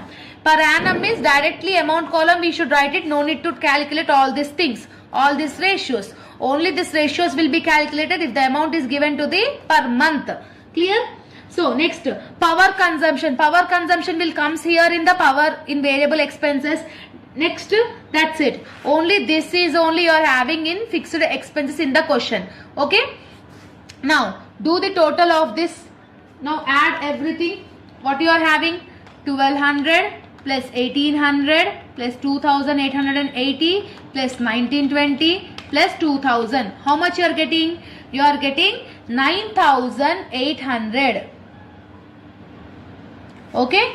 So total expenses, total fixed expenses is 9800. After getting total fixed expenses, this amount should be transferred to the per unit. So to take this amount into the per unit, what is the formula? So formula is total expenses divided by total working hours of the machinery. So this is the formula. See ma, in the question what they have given? They have given machine is working 2200 hours. Okay, they have mentioned no 2200 hours. Setup time they have given no. Setup time, if any type of setup time they are giving, simply we need to do minus. So 2200 minus 200 means 2000 hours, means a machine is working in a year 2000 hours. Okay, so the total working hours of the machinery is 2000. So to convert this amount into the per unit, what is the formula? Total expense, that is 9800 divided by 2000. Like this you need to do it. So 9800 divided by 2000 if you are doing means how much you are getting? 4.9. This 4.9 we should write it in the per unit column. So every time you need to calculate like this only in the fixed expenses under machine hour rate. Next you are having depreciation. In variable expenses what you are having? Depreciation. What is the formula of the depreciation? See, I am doing here ma. So cost of the machine, what is the cost they have given? 2 lakhs.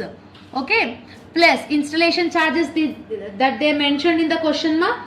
So they have mentioned installation charges also. How much is the installation charges? 20,000. 2 lakhs plus 20,000 minus scrap also they have mentioned 10,000. Okay, divided by what is the total working hours of the machinery? 2000 into what is the lifetime of the machinery they have mentioned in the question? 15 years. So how you will calculate? 2 lakhs plus 20,000, 2 lakh 20,000 minus 10,000 is 2 lakh 10,000. 2 lakh 10,000 divided by 2000 into 5. 2000 into 5 is nothing about 10,000. Okay, so 2 lakh 10,000 divided by 10,000 is nothing about 21. Okay, is nothing about 21. 2 lakh 10,000 divided by 2000 into 15 is 2000 into 15 is 30,000 ra. Sorry, 2000 into 15 is 30,000. So 2 lakh 10,000 divided by 30,000 is nothing about, answer how much you will get? 7 you will get.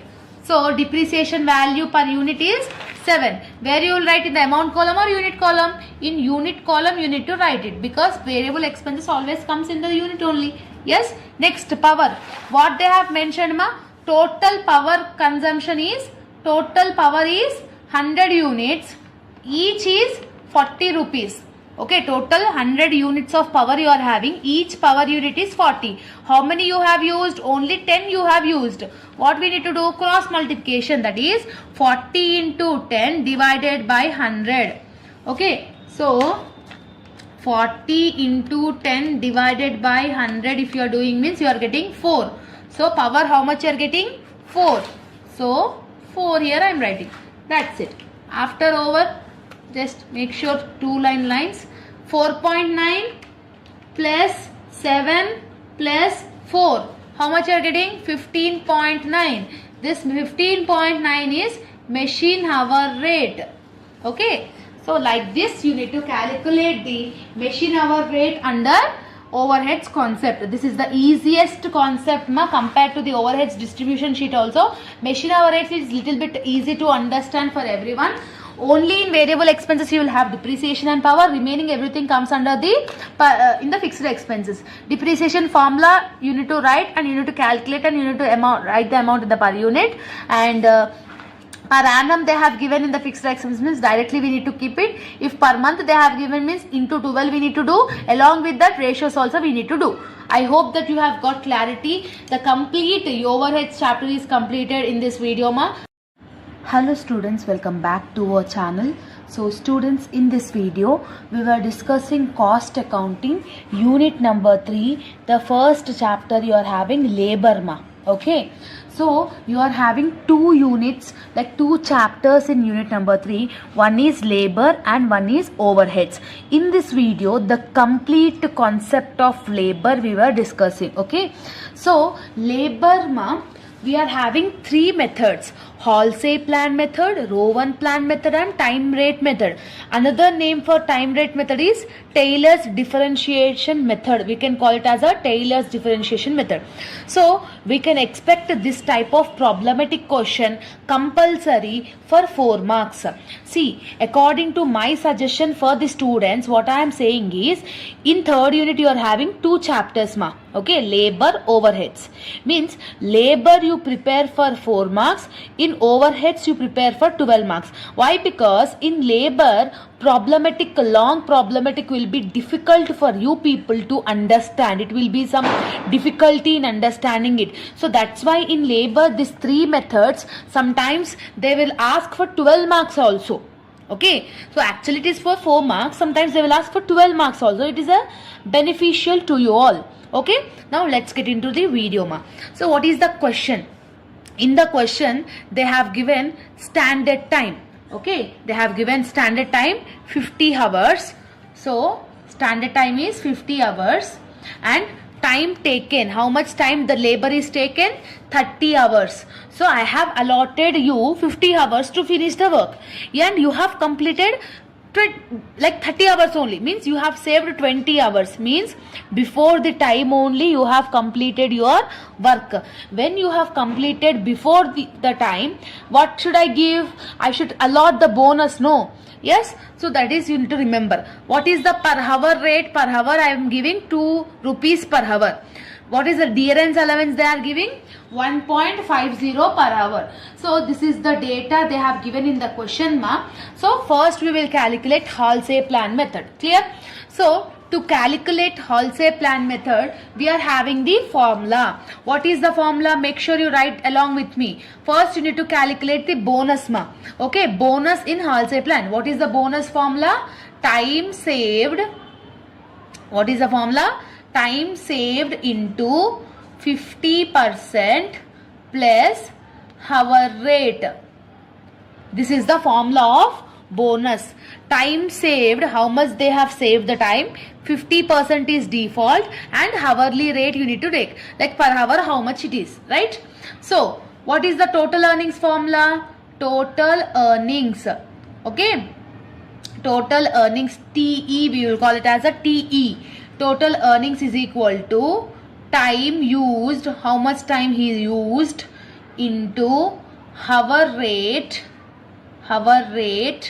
plus bonus, because bonus we are calculating now. After calculating bonus only we should do total earnings. Bonus plus dearance allowance. If they have given dearance allowance in the question we can add it. If they have not given, keep it nil. Okay, so now ma, see the question and do the substitute in the formula. What they have given in the question? First we need to calculate the bonus, right? So to calculate the bonus, time saved, I have given 50 hours and they have completed 30 hours. How much time he saved?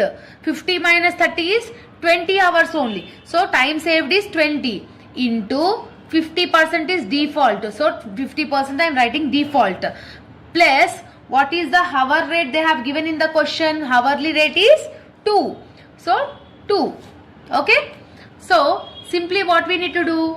20 into 50% you need to do it. Okay. So 20 into 50% if you are doing means 10.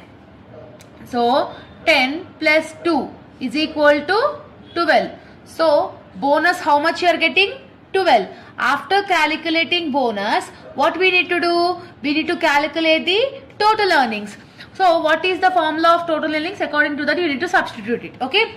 How much time they used to complete the work? How much time did they taken? 30 hours. So 30 hours into hourly rate per hour, how much they have given in the question? 2 plus what is the bonus we have got? 12 plus what is the dearance allowance they have given? 1.50. Yes. So per hour they have given 1.50 as a dearance allowance. Yes. So when dearance allowance is given for 1.50, we need to calculate no. How many hours he worked? 30 hours. Yes. How many hours he worked? 30 hours. What is the dearance allowance? 1.50. So simply what we need to do? 30 into 1.50 you need to do it ma. Okay, then you will get the dearance allowance. So 30 hours he worked into 1.50 is the per hour rate. So dearance allowance is 45. So see this 45 also you need to add it. Clear? Like this you need to do. So 30 into 2 is 60 plus 12 plus 45. So 60 plus 12 plus 45. So total is 117. So Halsey plan method total answer is 117. Like this you need to calculate the labor hours in Halsey plan method. Okay. First you need to calculate bonus ma.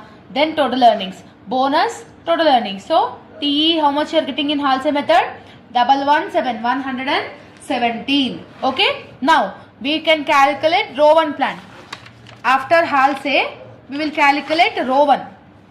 Okay. So keep the heading calculation of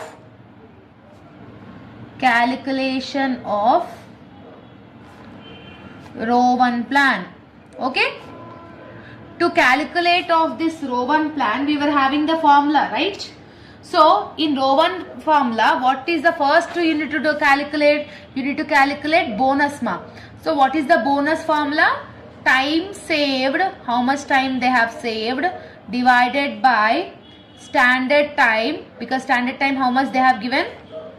Standard time, that you need to divide it into total wages. Okay, what is the formula? Time saved divided by standard time into total wages. Then what is the total earnings formula in row 1 plan? Total wages plus bonus plus dearance allowance. This is the formula of row 1 plan. So to calculate total wages, how we will calculate total wages ma? So total wages, how we will calculate? How many hours he worked? Total wages is equal to number of hours worked. How many hours he worked into wage per hour. We need to do. Okay. How many hours he worked in the question? 20 hours. Yes. So how many hours he worked in the question? 30 hours. Into per hour it is 2. So 30 into 2, 60. So total wages is 60. Okay. Clear? So after getting the total wages, first calculate bonus ma. So to calculate bonus, what is the formula? Time saved. How much time he saved? 50 hours is the allotted time. 30 he has taken. Time saved is 20. Standard time is 50 into total wages. How much we got? 60. Like that you need to calculate the bonus. So 20 divided by 50 into 60 if you are doing means you are getting bonus 24. After getting bonus, simply we need to calculate total earnings. So total earnings is equal to total wages. How much we are getting? 60. 60 plus bonus is 24 plus what is the there? Dearance allowance. So dearance allowance always should be calculated on number of hours he worked. So how many hours he worked? 30 hours. What is the dearance allowance per hour? 1.50. So 30 into 1.50 is 45. Okay, so 60 plus 24 plus 45 is 129. So total earnings under row 1 plan method is 129. Clear? I hope you have got clarity. Now the last method ma time rate method. Okay, the last method in row 1 in the labor is time rate method. Now keep the heading calculation of time rate method, or else you can call this method as a Taylor's differentiation method also. In time rate method ma, you are not having any bonus formula. Direct you are having total earnings formula. So total earnings is nothing about number of hours worked. How many hours he worked into wage per hour. Okay, number of hours he worked into wage per hour plus dearance allowance. This is the formula of time rate method. Now calculation of time rate method. Total earnings is equal to how many hours he worked? 30. What is the rate of per hour? Is 2 plus what is the dearance allowance? How much we have got dearance allowance? 45. So 30 into 1.50 is 45 only, no? So now total earnings is equal to 30 into 2 is 60. 60 plus 45. So total earnings will be 105. Okay. So therefore in Halsey plan the total earnings is 117. In row 1 plan the total earnings is 129, and in time rate method you are having 105. So that's it about the labor ma. This concept is very useful for 4 marks, as I have suggested you. Prepare 12 marks problematic question from overheads only, and this labor you can go it with the 4 marks. Easy, simple, easy to understand. Clear? I hope that you have got clarity. Hello all, welcome back to our channel. So students, in this video we are going to discuss the cost accounting unit number 4, unit or output costing chapter. Okay, so by watching this video, the complete clear and crisp explanation you will easily get, and you can able to score 16 marks in this subject, in this chapter. Okay, so because unit number 4, the complete problematic explanation I am going to explain in this video. This one video will be enough to complete this unit. Okay, so in unit number 4 ma, there are 2 topics of problematic. The first one topic is cost sheet. Second topic is tender or quotation. These are the 2 problematic topics you are having in unit number 4. Out of this cost sheet and tender or quotation, any one problematic question you will get for 12 marks, and cost sheet will be asked as a problematic in short questions also for 4 marks. So total weightage of the unit number 4 is 16 marks. So with the help of these 2 concepts, you will able to score 16 marks from this unit. Okay. Now we will discuss the topic number 1, cost sheet ma. Okay, so cost sheet, from standard problems to easy problems to standard problems, everything we will discuss in this video. First question, I will display it on the screen ma. So see the question, what they have given: 7,500 units of standard product were manufactured, it seems. So standard product, how many units they have manufactured? 7,500 units. See here, 7,500 units. Next, 7,000 units were sold according to the 7 per unit. So 7,000 units were sold, it seems. Each rate is 7 rupees. What is the materials consumed? 26,000. What is the wages? 7,800. What is the works overhead? 2,200. What is the office overheads? They said that it should be calculated on works cost at 15%. They have not given the value. They are asking you to calculate 15% on works cost. Then you will get overheads cost, it seems. And selling overheads 25 pies they have said. Clear? And compute a cost sheet regarding the month. So this is the standard problem which we may get in the examination ma. So what they have given in the question, now let's see the question. Now let's see the solution.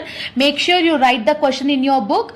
So in the question ma, 7,500 units were manufactured, they are saying. Means it has been produced 7,500 units. This 7,500 units is called outputs only, no? So what is the output they have given in the question? 7,500. So what is the pro forma of cost sheet? See, what is the pro forma of cost sheet? Here I am writing ma. First materials. Okay, so materials. For materials, if you are adding wages or labor, you need to add wages or labor, then you will get prime cost. What you will get? Prime cost. For this prime cost, if you are adding works overheads, means works or factory overhead is one and the same. When you are adding works overhead, then the amount whatever you are getting is called works cost. The amount whatever is getting is called works cost. For this works cost, if you are adding office overheads, means for this works cost, if you are adding office overheads, means the amount whatever you are getting is called cost of production. What we'll call cost of production. For this cost of production, selling and distribution expenses if you are adding, means the final amount whatever you are getting is called total cost. The final amount whatever you are getting here is total cost. So sales they will give in the question. Okay, so sales minus total cost if you are doing, means either you will get profit or loss. So this is the pro forma. This is the basic thing you need to remember. Not this is this is a fixed pro forma, but this is the thing which will be included in cost sheet. So materials plus wages is prime cost plus works overheads is works cost plus administrative overheads is cost of production plus selling and distribution is total cost. Sales minus total cost if you are doing means either you will get profit or a loss. So this is the thing you need to understand when you are doing cost sheet ma. Okay, now in the question ma, what they have given, what is the cost sheet pro forma? Particulars, amount. But in this question they have asked you to calculate per unit also. That's why I have added another column. If in the question if they have not asked per unit, means no need to draw this per unit column. Okay, so particulars, amount, per unit, table name should be cost sheet. So in the question ma, first what we need to enter? First we need to enter materials. So what is the materials they have given in the question? Materials consumed is 26,000. Yes, 26,000. Now to convert this 26,000 into per unit, means what is the formula? Per unit is nothing about amount divided by output. What is the formula of per unit? Amount divided by output. So what is the amount you are having? 26,000. What is the output they have given in the question? 7,500. So 26,000 divided by 7,500 if you are doing means 3.46. So cost per unit is 3.46. Like this we need to do. In the question they have given wages also. Wages, what we need to do? We need to add wages. What is the wages amount they have given in the question ma? 7,800. For this 7,800, what is the cost per unit? 7,800 divided by 7,500 is 1.04. Clear? So when you add materials plus wages, whatever the answer you are getting here is called prime cost. Okay, yes or no? According to the pro forma I am saying. So prime cost is 26,000 plus 7,800. What will be the total amount? 33,800 is the prime cost. Okay, for this prime cost what we need to add? We need to add factory overheads, factory or works overheads, or factory expenses or works expenses. So in the question factory overheads or works overheads, what they have given ma? 2200. Works overheads they have mentioned in the question. How much they have given? 2200. So 2200 divided by 7500 if you are doing means how much you will get? 0.29. So 0.29 is the cost per unit. So for 33,800 also cost per unit we need to calculate. No. So 33,800 divided by 7,500. How much you are getting? 4.50. Okay. Like this you need to do. Okay. So after adding factory overheads, what we need to do? We need to add that amount to the prime cost. So if you are adding this amount to the prime cost, what you will get? You will get works cost. What you will get? Works cost. Okay. So 33,800 plus 2,200 is 36,000. Clear? For this 36,000 cost per unit is 36,000 divided by 7,500 is the output. No. So how much is the cost per unit? 4.8. So works cost you are getting 36,000 ma. Okay. Next, after works cost, what we need to do? We need to add the office overheads. Office overheads or administrative overheads is one and the same. But in the question, what they have given ma? Office overheads, they said that 15% should be charged on works cost. So what is the works cost you are getting here? 36,000. Yes. So they are asking that for that 36,000 you need to do 15%. Okay. So here simply I am writing 36,000 into percentage. How much they have given? 15%. So 36,000 into 15%. So 36,000 into 15% is 5,400. So office expenses is 5,400. So cost per unit is divided by 7,500. So 0.72 will be your cost per unit. After adding the office overheads, so we need to add it to the works cost. So 36,000 plus 5,400 is 41,400. For this 41,400 divided by 7,500 is 5.52. Okay. This is called, what is this called? Cost of production. Cost of production. Clear? According to the proforma only I am writing ma. Okay. After cost of production, did they mention any opening stock of finished goods in the question? No, they have not mentioned. But they have mentioned the closing stock because they have mentioned the output. No.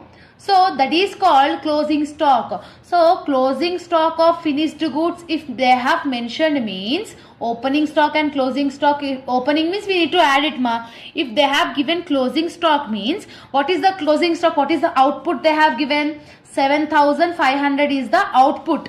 Yes. So this 7,500 is the output. How many he sold? 7,000 he sold.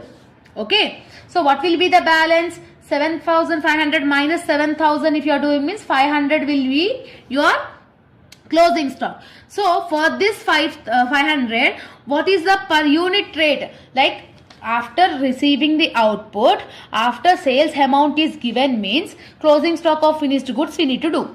Output is 7,500, sales is 7,000. So output minus sales is 500. So you are getting 500. So what is the cost per unit you are having beside that?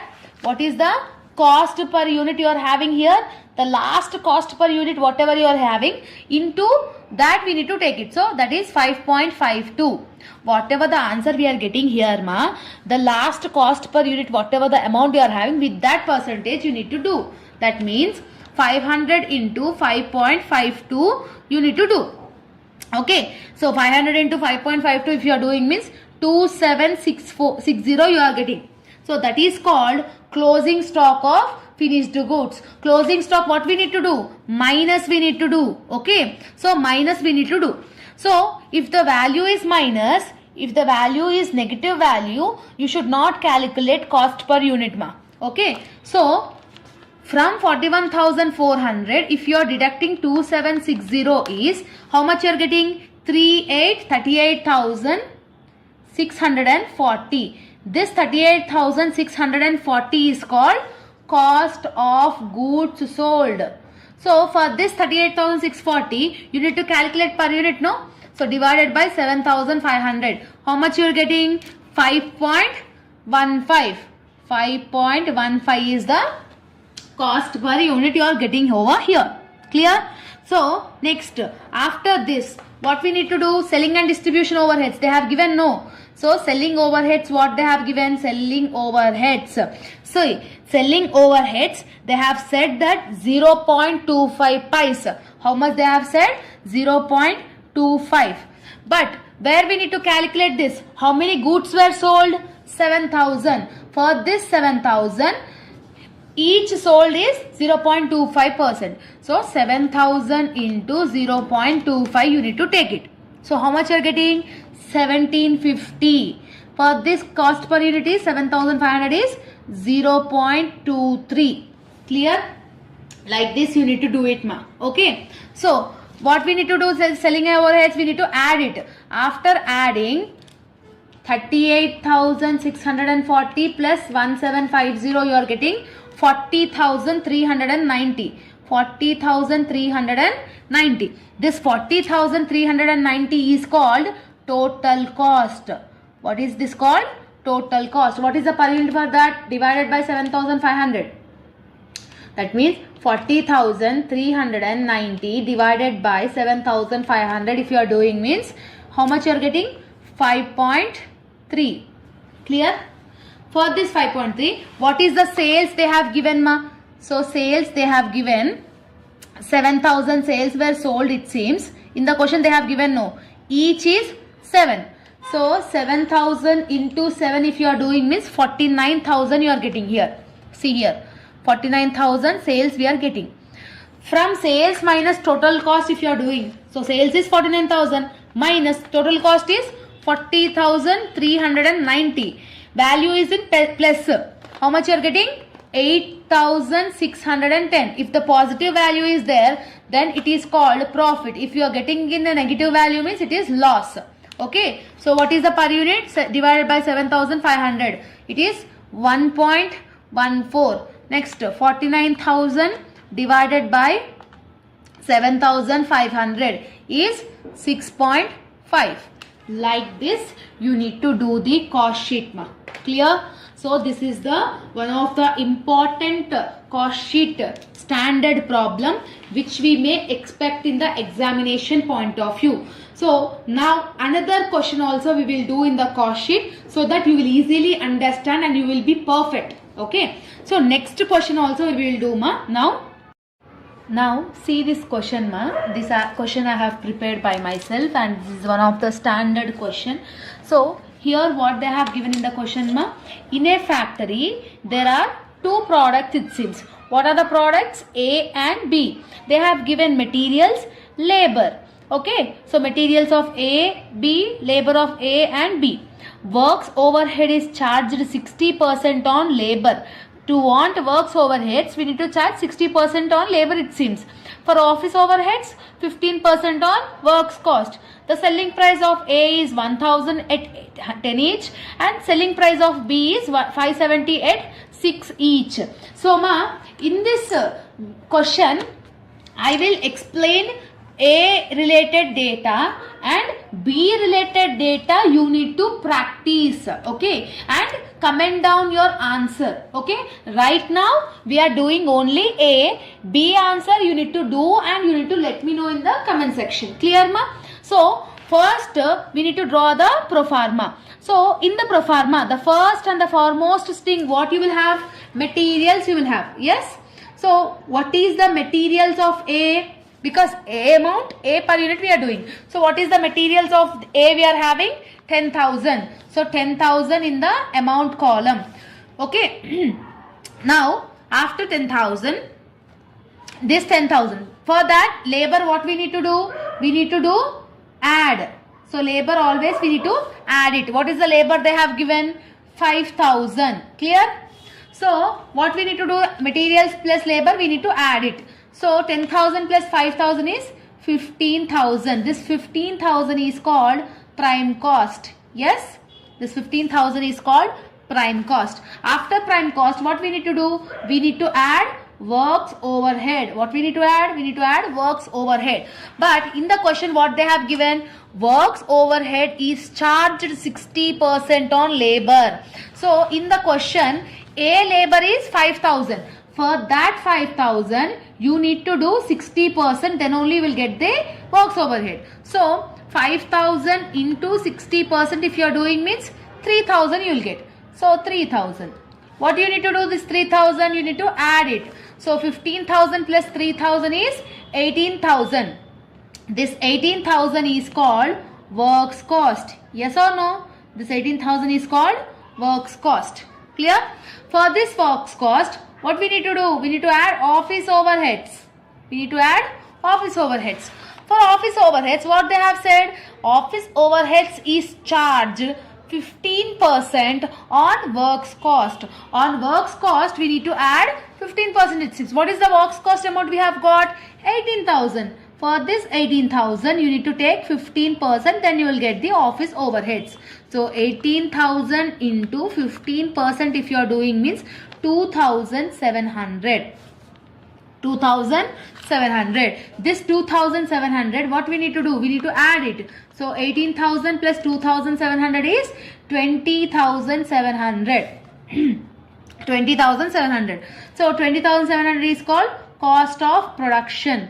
For this cost of production, selling and distribution overheads, what we need to do? We need to add it. But in the question, did they said any selling and distribution overheads?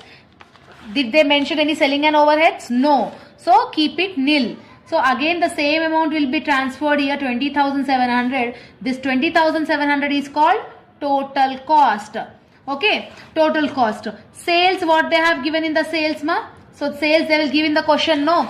How many sales they have said? The selling price of A is 1,000 at the rate of 10. So we are doing the A only, no. So 1,000 at the rate of 10. If you are doing means 10,000 sales you are getting. Okay.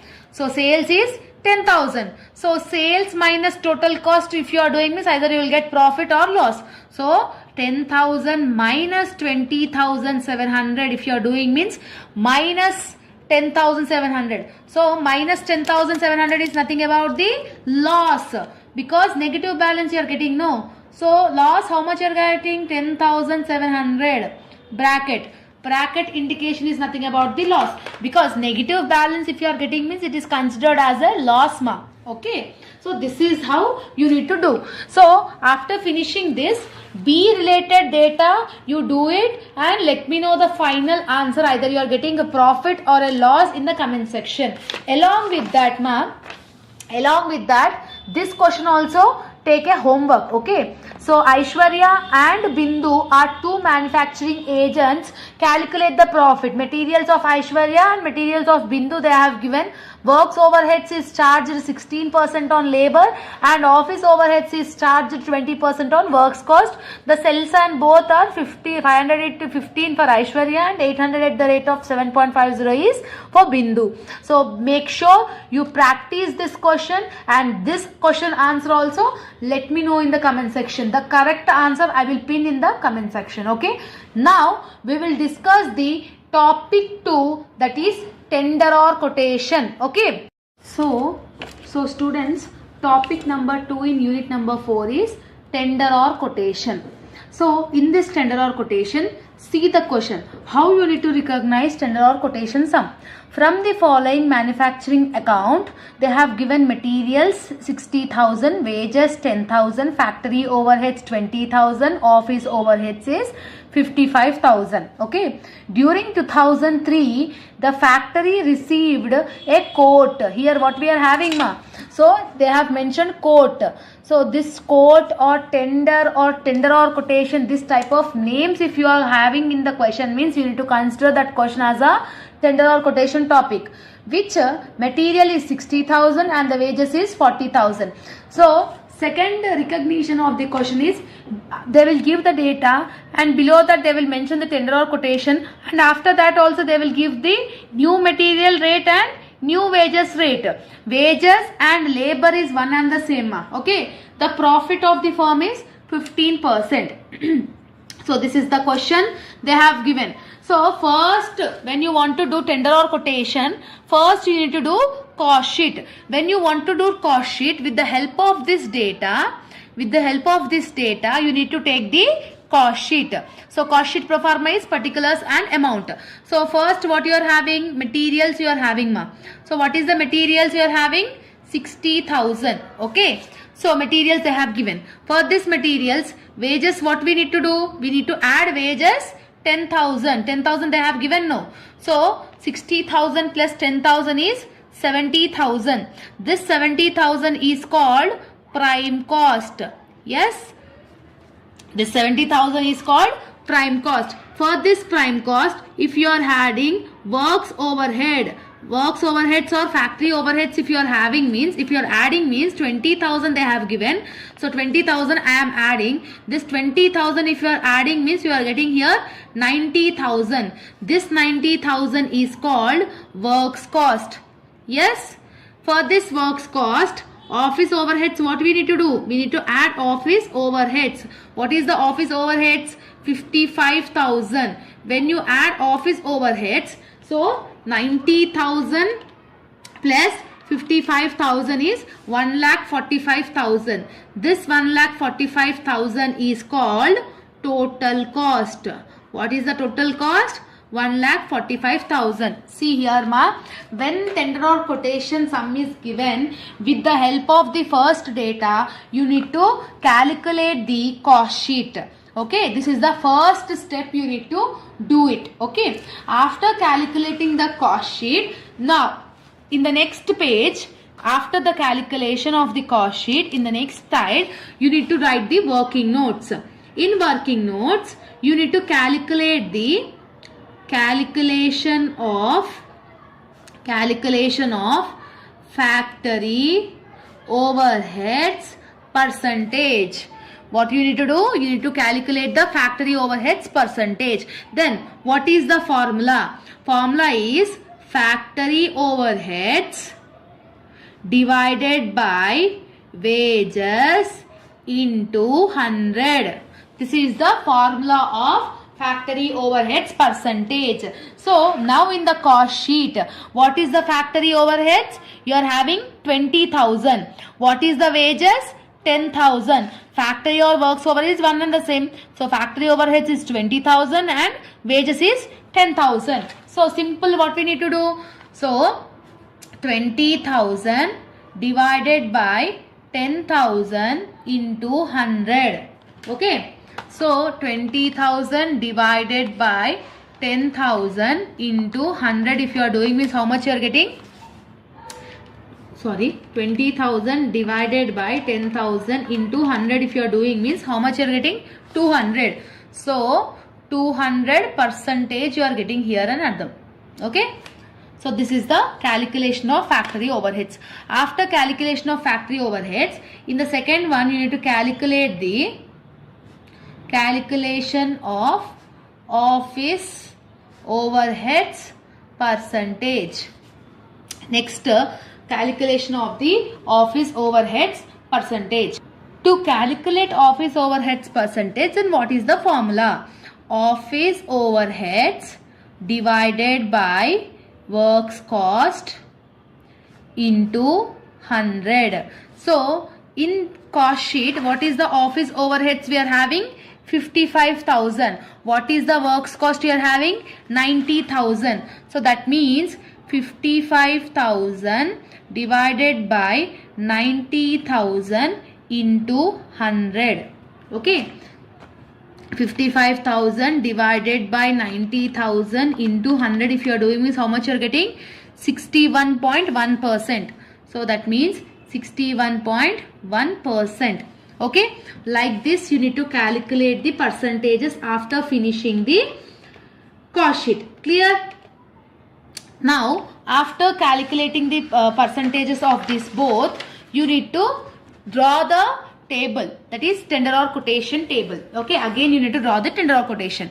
So in the question after the quotation period, I have said no, new material and new wages they will give. What is the new material they have given? 60,000. What is the new wages they have given?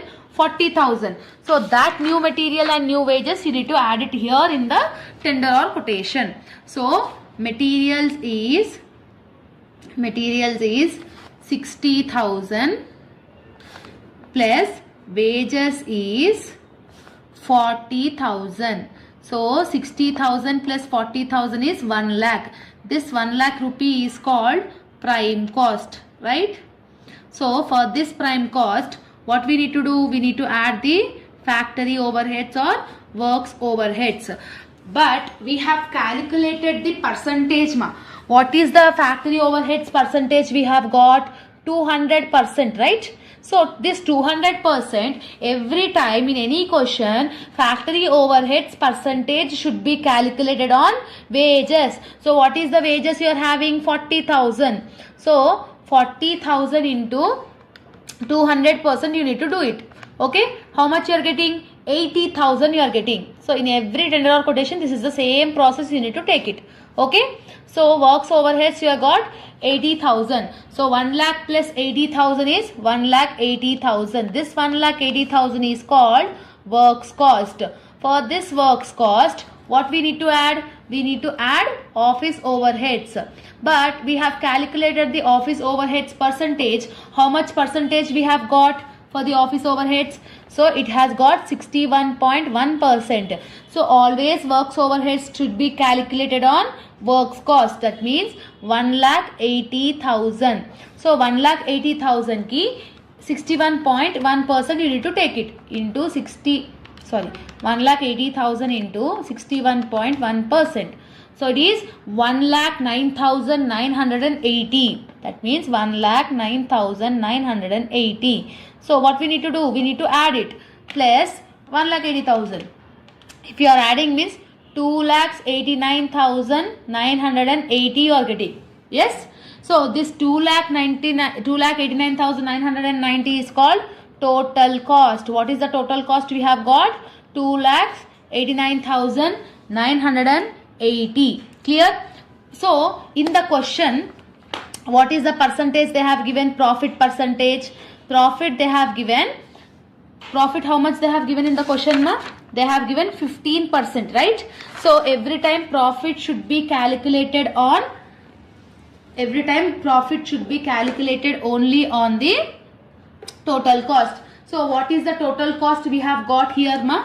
2,89,980 into 15 divided by 85. Why we have wrote 85 means in denominator, what is the percentage they have given? 15%. No. From 100, you need to minus that 15. Okay, when you minus that 15, how much will be the remaining? 85 only. Okay, so denominator should be taken like this in the profit calculation in tender or quotation. So 2,89,980 into 15 divided by 85 if you are doing means you are getting the value of 51,173.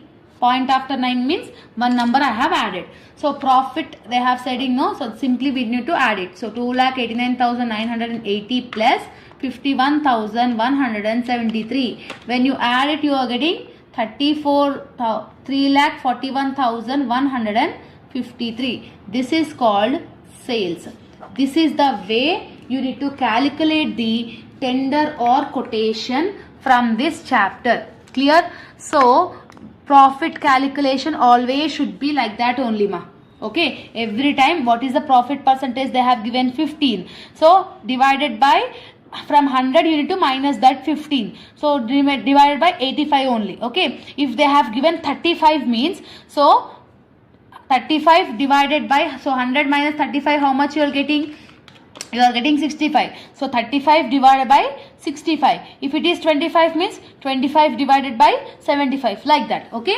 So this is the homework problem from tender or quotation. A factory has manufacturing. So materials, wages, factory and office overheads they have given. In 2001 the factory got tender. Materials they have given 60,000 and wages they have given 80,000 and the profit percentage is 35. So what you will do? 35 divided by 65. because from 100 you need to deduct this 35. No. So like that profit calculation you need to do in the tender or quotation, and show me let me know in the comment section what is your final answer in this manufacturing of tender or quotation. Okay, clear? I hope that you have got clarity in this unit number 4. Hello all, welcome back to our channel. So students, in this video the complete process costing from unit number 5, the problematic we are going to discuss so that 16 marks weightage you are having from this chapter, process costing. So don't skip the video and watch till the end. So by watching this video, the complete process costing chapter you will easily understand. Clear? See, process costing 12 marks compulsory problematic question they will ask sometimes 4 marks also problematic they will ask, so total 16 marks weightage. So the pro forma of process costing is debit and credit. You will have debit side particulars, units and amount, credit side particulars, units and amount. Okay, so debit side you will have the inputs. In every question inputs is compulsory. Inputs is compulsory. In inputs column only you will have the units and amount. Remaining whatever the materials, labor, other expenses, overheads or wages or any other circumstances if they are giving in the question, you need to enter that in the amount column only, not in units. Except inputs, nothing will come here okay. And in credit side, in every question, by normal loss you are having, by abnormal loss you are having, and output you are having. If you are getting abnormal loss, you should enter in the credit side. If you are getting abnormal gain, you should enter in the debit side. In every question, either you will get abnormal loss or abnormal gain. Any one only you will have Clear? So this is the complete pro forma of the process costing. In credit side, normal loss, abnormal loss, output. These three only will have. Remaining whatever they might be giving in the question, you need to keep it in the debit side only, that too in the amount columns only except input. Clear? So this is the thing. Next one, you need to understand the calculation of normal loss. Normal loss every time they will give in the percentage. In the question they will give in the percentage. We need to calculate normal loss units. We need to calculate normal loss amount. To calculate normal loss units, we need to calculate on the inputs. In every question we will have the inputs, inputs into whatever the percentage they have given, that percentage. To convert that inputs into the amount, so whatever the inputs you are getting, that into scrap. Scrap value they will give in the question only. So scrap or weight loss or anything comes under here only. Okay. So this is the calculation of normal loss. Now calculation of abnormal loss or abnormal gain amount. Okay. Abnormal loss or abnormal gain amount calculation will be debit side total units. You need to add debit side total units column. From that normal loss units you need to minus it. Then you will get the units. Debit side total amount. From that normal loss amount, you will get the amount. So units amount for abnormal loss or abnormal gain units, you need to do the cross multiplication. This in detail while explaining the answer, I will explain. This is the complete introduction of process costing. I hope that you have got understood. Now we will discuss one question. Okay, so here what they have given prepare process account from the following. They have given process A and they have given process B. So they have given materials for process A and B, labor they have given, overheads they have given, input units they have mentioned. How many inputs? 20,000. Output they have given 17,500 and 17,000. Normal loss they have given 10% and 4%. I have said no. Normal loss every time they will give in the percentage format only. And scrap they have given 1 rupee per A and 2 rupees for B. Okay. So this is the question of process accounting They have given process A and process B. Sometimes they will give 3 processes also, like A, B and C. It depends on the question. But the method of calculation is same. Okay, so now let's discuss the question. See, from process A. So first we are doing process A. I have drawn the pro forma, debit side particulars, units and amount, credit side particulars, units and amount. Clear So First and the foremost one in the debit side, to inputs. Debit side starts with input. So to input, what they have given in the question ma? They given 20,000 for A. So 20,000 input. Input always we should enter in the units column. Yes. So 20,000 I am here entering. Okay. Amount they have not mentioned anything. At the rate of 2 rupees or at the rate of 5 rupees did they mention? No. If they have mentioning means 200 into 2 like that you need to multiply and into amount you need to write that in the amount column. But right now they have not entered, they have not given means we are not entering. Okay. So after that materials where will come? 30,000, labor 10,000. Yes, materials, labor everything comes here only. No. So to materials. Materials how much? 30,000 in the amount column and labor. Labor is 10,000 in the amount column. See, according to the pro forma only I am doing one. There is nothing new. Overheads also they have given 7,000. Overheads how much they have given? 7,000. So to overheads 7,000. Clear? After this credit side, the first what you will have in the pro forma? Normal loss by normal loss. So for normal loss I have said that every time they will give in a percentage format. How much percentage they have given? 10%. With the help of 10% we need to calculate normal loss units and normal loss amount. So beside that after the table you need to do the working notes in examination also. So what is that? Calculation of normal loss. Okay. How we will calculate normal loss units? Inputs into percentage. So what is the input you are having here? 20,000. What is the percentage they have given? 10%. So 20,000 into 10% if you are doing means how much you will get?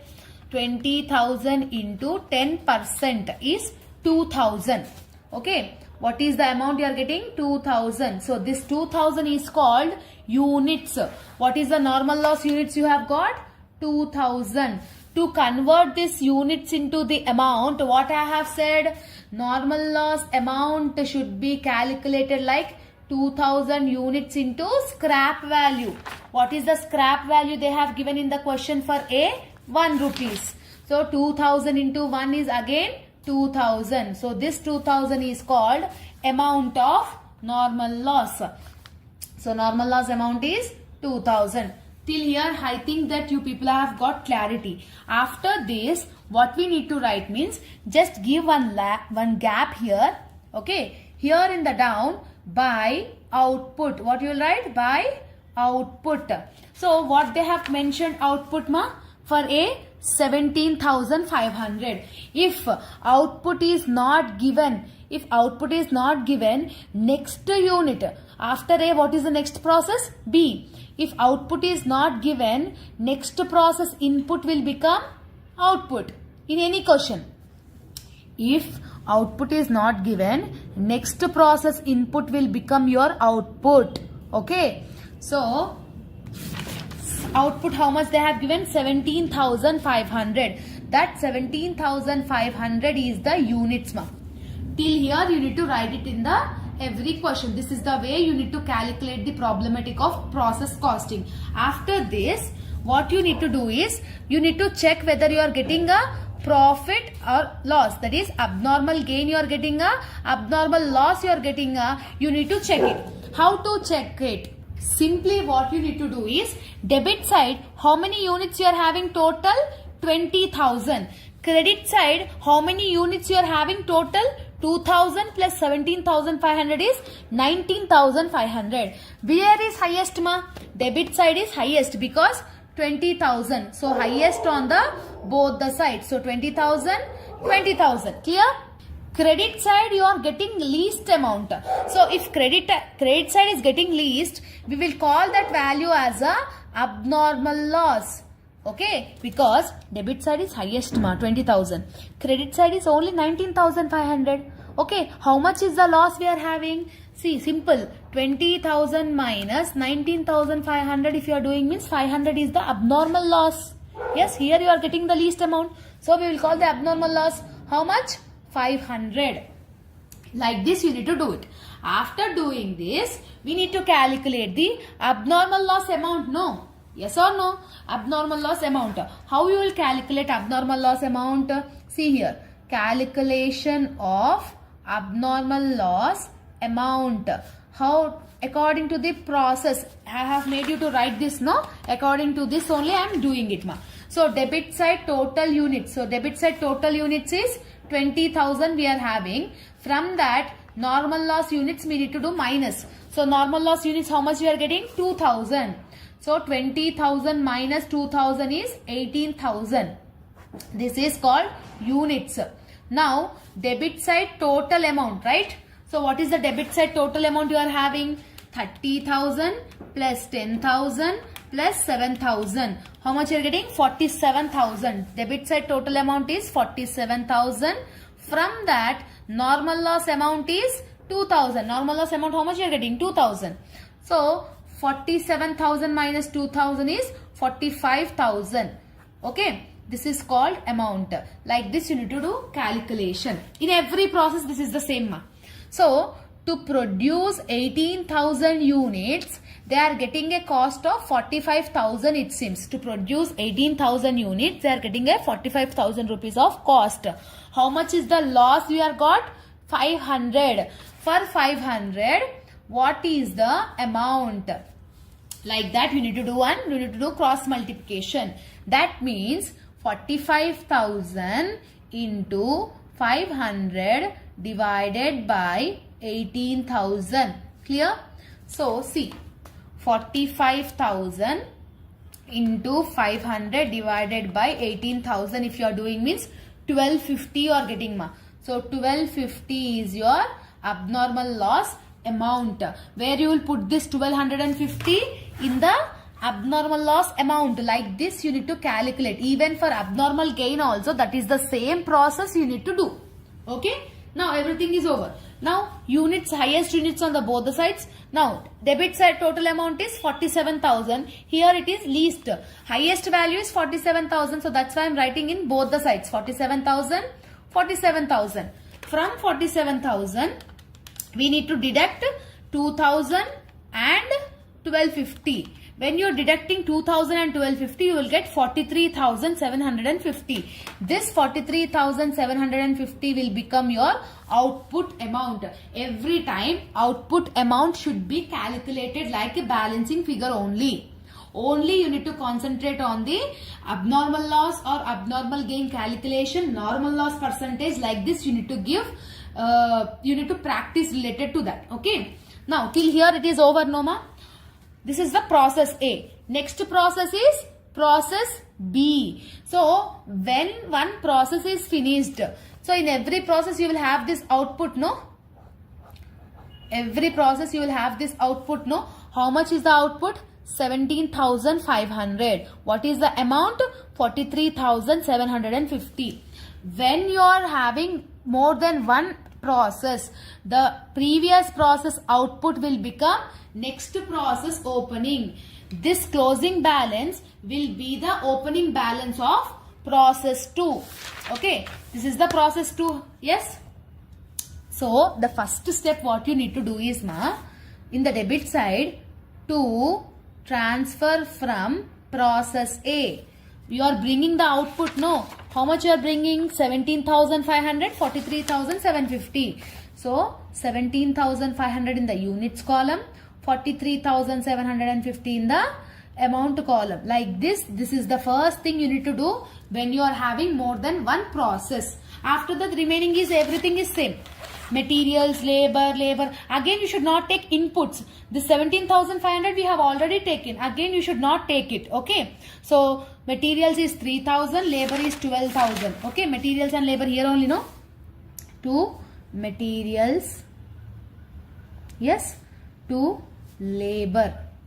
Okay. Materials is 3,000. Labor is 12,000. Overheads is, what is the overheads they have given here? 8,600. So 8,600 in the amount column. Clear, ma? Next, what they have given? Output, last we will write normal loss 4%. So calculation of normal loss we will do, no. So calculation of normal loss. So 4% on where you will do? Inputs. Yes. What is the input you are having here? 17,500. So 17,500 into 4% if you are doing means how much you are getting, ma? 17,500 into 4% is 700. Okay. So this 700 is the normal loss units. Normal loss units here only I should write by normal loss 700 units. To convert that 700 into amount, what is the scrap value they have given, ma, for process B? 2. So simply what we need to do, 700 into 2, that is 1400. This 1400 is the amount. Okay. And they have mentioned output also, no. Give one line and write here by output. How much the output they have given? 17,000 output they have given. Now what we need to do? We need to check whether we are getting abnormal loss or abnormal gain. How we will check my abnormal loss or abnormal gain? First, debit side total units, how much you are having? 17,500. Credit side total units is 17,700. Here you are having 17,500 only, but here 17,700. Credit side is more. So highest on the both the sides, 17,700, 17,700. Wherever is least, here you are getting the least value. If you are here you are getting the least value, we will call it as a abnormal gain. What we will call? Abnormal gain. So from 17,700 minus 17,500 if you are doing means how much you are getting? 200. So abnormal gain amount is 200. What we need to do next? Abnormal gain amount calculation. How we will do that calculation? Debit side units is 17,500. From that normal loss units is 700. So 17,500 minus 700 if you are doing means 16,800 is the units. Yes.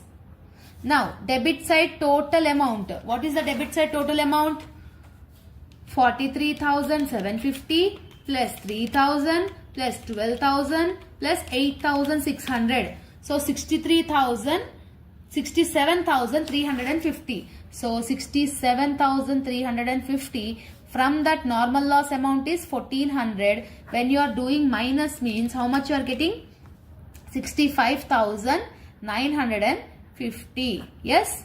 So this is called amount. Okay. That is units and this is amount. Clear, ma? What we need to do now? 16,800 units, 65,950 is the amount. What is the abnormal gain amount you are having? Units 200. To produce 200, what will be the amount? Cross multiplication. That is 65,950 into 200 divided by 16,800. How much you are getting? 65,950 into 200 divided by 16,800 if you are doing means 785. So point after one means same number. So 785. Where you will write that 785? Here you should write it because you have calculated abnormal gain amount. No. Now do total. Debit side total, credit side total. Debit side is highest. So 43,750 plus 3,000 plus 12,000 plus 8,600 plus 785. Highest is 68,135. 68,135. From highest, if you are deducting the lowest value 1400, how much you are getting? 66,735. Like that you need to calculate it. So this is the way you need to do the process account of process costing. See, whenever process A and process B is given, process A output will become the process B input. Process B output will become the process C input. This is the thing you need to remember, ma. Okay. So, I will give you the homework problem. Okay. Or else we can do this also. Okay. Now, we will do this sum also. Not homework. We will do this sum also so that you will have a complete clarity related to this process costing subject. Okay. So, see here. Prepare process costing. They have given X, YEZ means 3 processes we need to do. Materials they have given, labor they have given, outputs they have given, normal loss they have given, scrap also they have given. 10,000 units. Units is nothing about input. Okay, 10,000 inputs were introduced to process A, it seems. Each is 1 rupees. So now we'll do the solution part now. Okay. So process A input is 10,000. Each is 1 rupee. So process X, sorry. So first one will become your debit side. To input. So what is the input? 10,000. What is the rate of each? So 10,000 into 1 if you are doing means 10,000 you will get it in the amount column. Because each rate they have given in the previous sum they have not given per rate. So that's why we have kept nil. Okay. So next in X what you are having? Materials 2050, labor 5,000. So materials here only no. So materials 2050 to labor 5,000. Yes. Output, what is the output they have given? 9,500. So output where we should write? Here we should write. So here I am writing by output. I am giving some gap and I am writing. So 9,500 is the output they have given. Clear? Normal loss how much they have given ma? 3%. So 3% on which we will do? Input. Input is 10,000. Yes, on working notes I am doing ma. For the clarity purpose. So 10,000 into 3%. How much you will get? 10,000 into 3% if you are doing means 300. Okay. This 300 is the units. To convert this 300 into the amount, what is the scrap they have given? 0.25. So that is 300 into 0.25 if you are doing means how much you are getting? 0.25 if you are doing means 75. So this is the amount. So 300 is the units, 75 is the amount of normal loss. By normal loss, 300 units, 75 is the amount. Clear? After calculating everything, now we need to check whether you have got abnormal loss or abnormal gain. Yes, girls? Girls and boys. Now here, 10,000 units you are having. Here 9,500 plus 300 is 9,800. So 10,000 minus 9,800 is nothing about 200. Here you are getting least. So if you are getting here least means it is called abnormal loss. By abnormal loss 200. So 10,000 on the both the sides because highest units. Clear? To calculate abnormal loss, how we will do? Total units minus normal loss units. So total units is 10,000. From that normal loss units is 300. So 9,700 will become your units. Now debit side total amount. Total amount is nothing about 10,000 plus 2050 plus 5,000. So that will be 1750. So 1750 minus normal loss amount is 75. So from that if you are doing 75 minus means 16,975 will become your amount. Okay, after getting this what we will do? 9,700 units ki 16,975 అయితే మనకు abnormal loss ఎంత వచ్చింది? 200. 200 కి ఎంత? Cross multiplication చేయండి. That means 16,975 into 200 divided by 9,700 into 200 divided by 9,700. How much you are getting?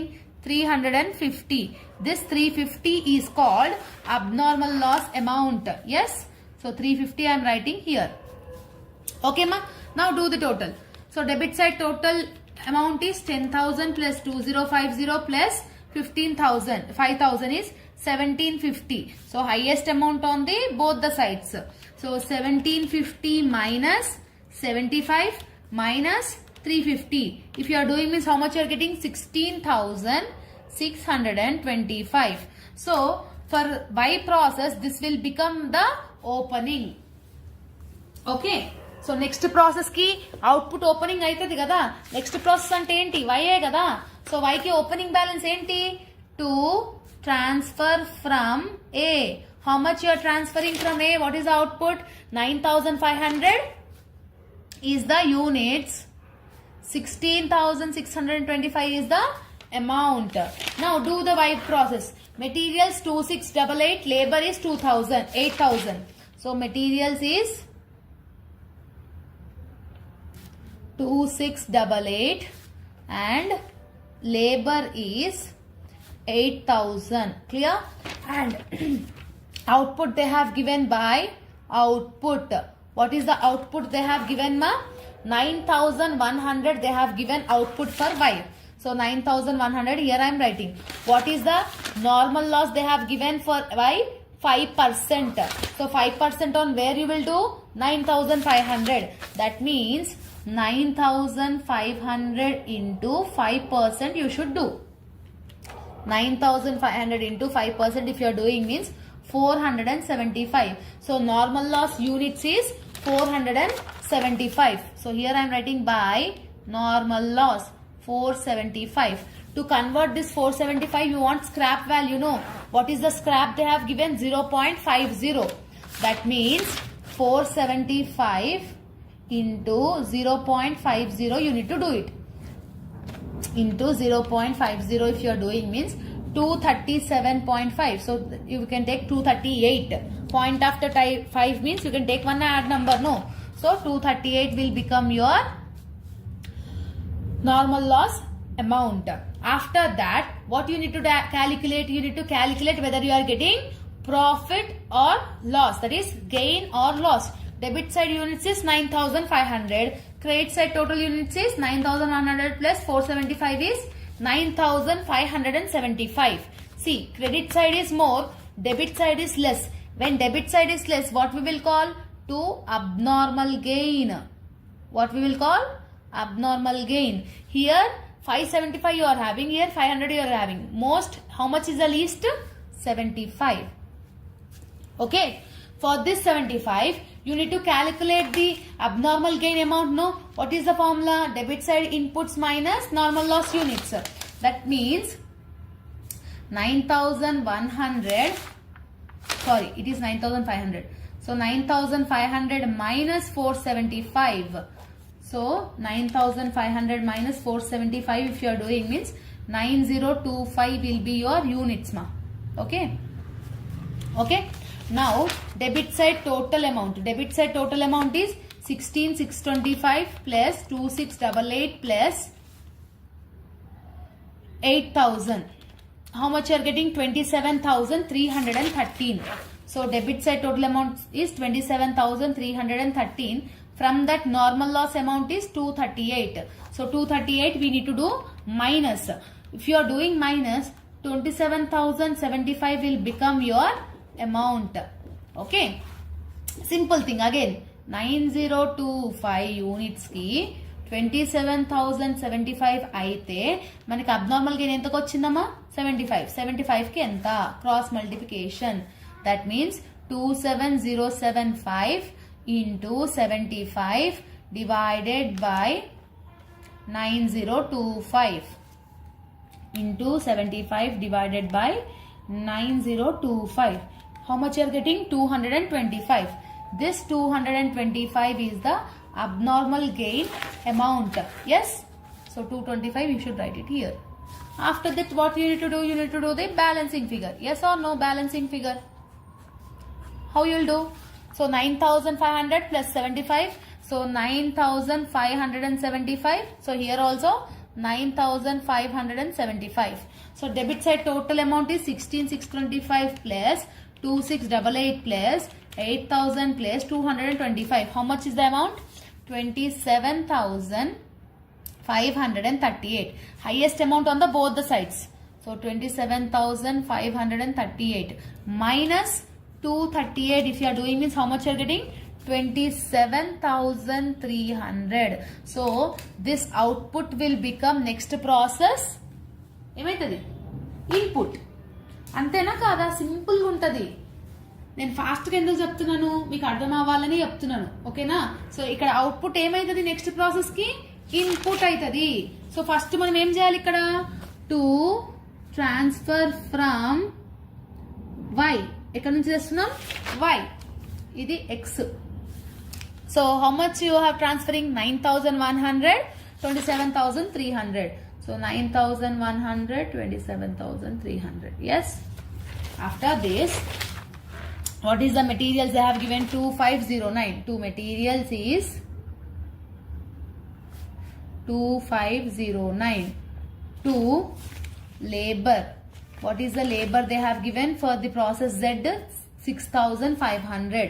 Okay, output by output what they have given ma? 8,100. Normal loss percentage they have given 8%. 8% where we need to do 9,100. So 9,100 into 8% if you are doing means how much you are getting? 9,100 into 8% if you are doing means 728. So this 728 is the normal loss units. To convert this 728 into the amount, what is the scrap value they have given? 1. So 728 into 1 is 728 only. So by normal loss is 728 units, 728 amount. Because scrap is 1 rupee. So 728 into 728 into 1 is 728 only, no? Yes. So now we need to check whether you have got abnormal loss or abnormal gain. Here you are having 9,100. Here you are having 728 plus 8,100. Where you are having? Here you are having least. Here you are having highest. So highest on the both the sides. So how much you are having the highest? 9,100, 9,100. From 9,100, if you are deducting to 728 and 8,100, what is the abnormal loss you are having? By abnormal loss. Abnormal loss, how much you are getting? 272. From 9,100, if you are deducting this two amount means you are getting abnormal loss units. Now what we need to do? Abnormal loss amount calculation. 9,100 minus 728. Debit side units is 9,100. From that 728 you need to do because normal loss units. 9,100 minus 728 is 8,372. This is the units. Yes. Now debit side total amount is 27,300 plus 2509 plus 6,500 is 36,309. Debit side total amount is 36,309. From that what we need to do? Normal loss amount. Normal loss amount is 728 minus 728 if you are doing means 35,581 amount you are getting ma. Okay. So to produce 8,372 units you are getting a cost of 35,581. What is the abnormal loss units you have got? To produce 272 units, how much you are getting? Cross multiplication cheyali. That means 35,581 into 272 divided by 8372. Okay, into 272 divided by 8372. How much you are getting? 1156. So this 1156 is the abnormal loss amount. Yes or no? 1156. Clear? Now do the total of by output. So here the total amount how much you are getting? 36,309. Yes, debit side total amount is 36,309. From that 728 you need to do minus, 1156 also you need to do minus. How much are the balance? 34,425. Clear? Process after that nothing is there, no. So that's why this is the output. Okay, like this you need to do the calculation. Clear? Sometimes in some questions from output they have asked you to transfer only 1 by 2 only to the next process, remaining to the warehouse. See, for example, from Z, if you 1 by 4th only if you want to take it means 8,100 into 1 by 4. That amount only you should transfer to the next process opening. Okay, that type of question also you can do it, ma. So this is the complete explanation of process costing. Postings if you have done correct, working notes if you have done correct, only for calculation mistakes 2 to 3 marks they will deduct it. So the scoring unit in the cost accounting subject, ma. So I hope that you have got clarity. This handwritten notes PDF is available in our Telegram group. See, this all handwritten notes PDF from remaining chapters also is available in our Telegram group. Telegram group links is given in the description box. All the very best for your examination as well as your preparation. Let me know in the comment section whether you have understood this explanation or not. Clear? So all the very best, ma. See you all in the next video. Bye bye, students.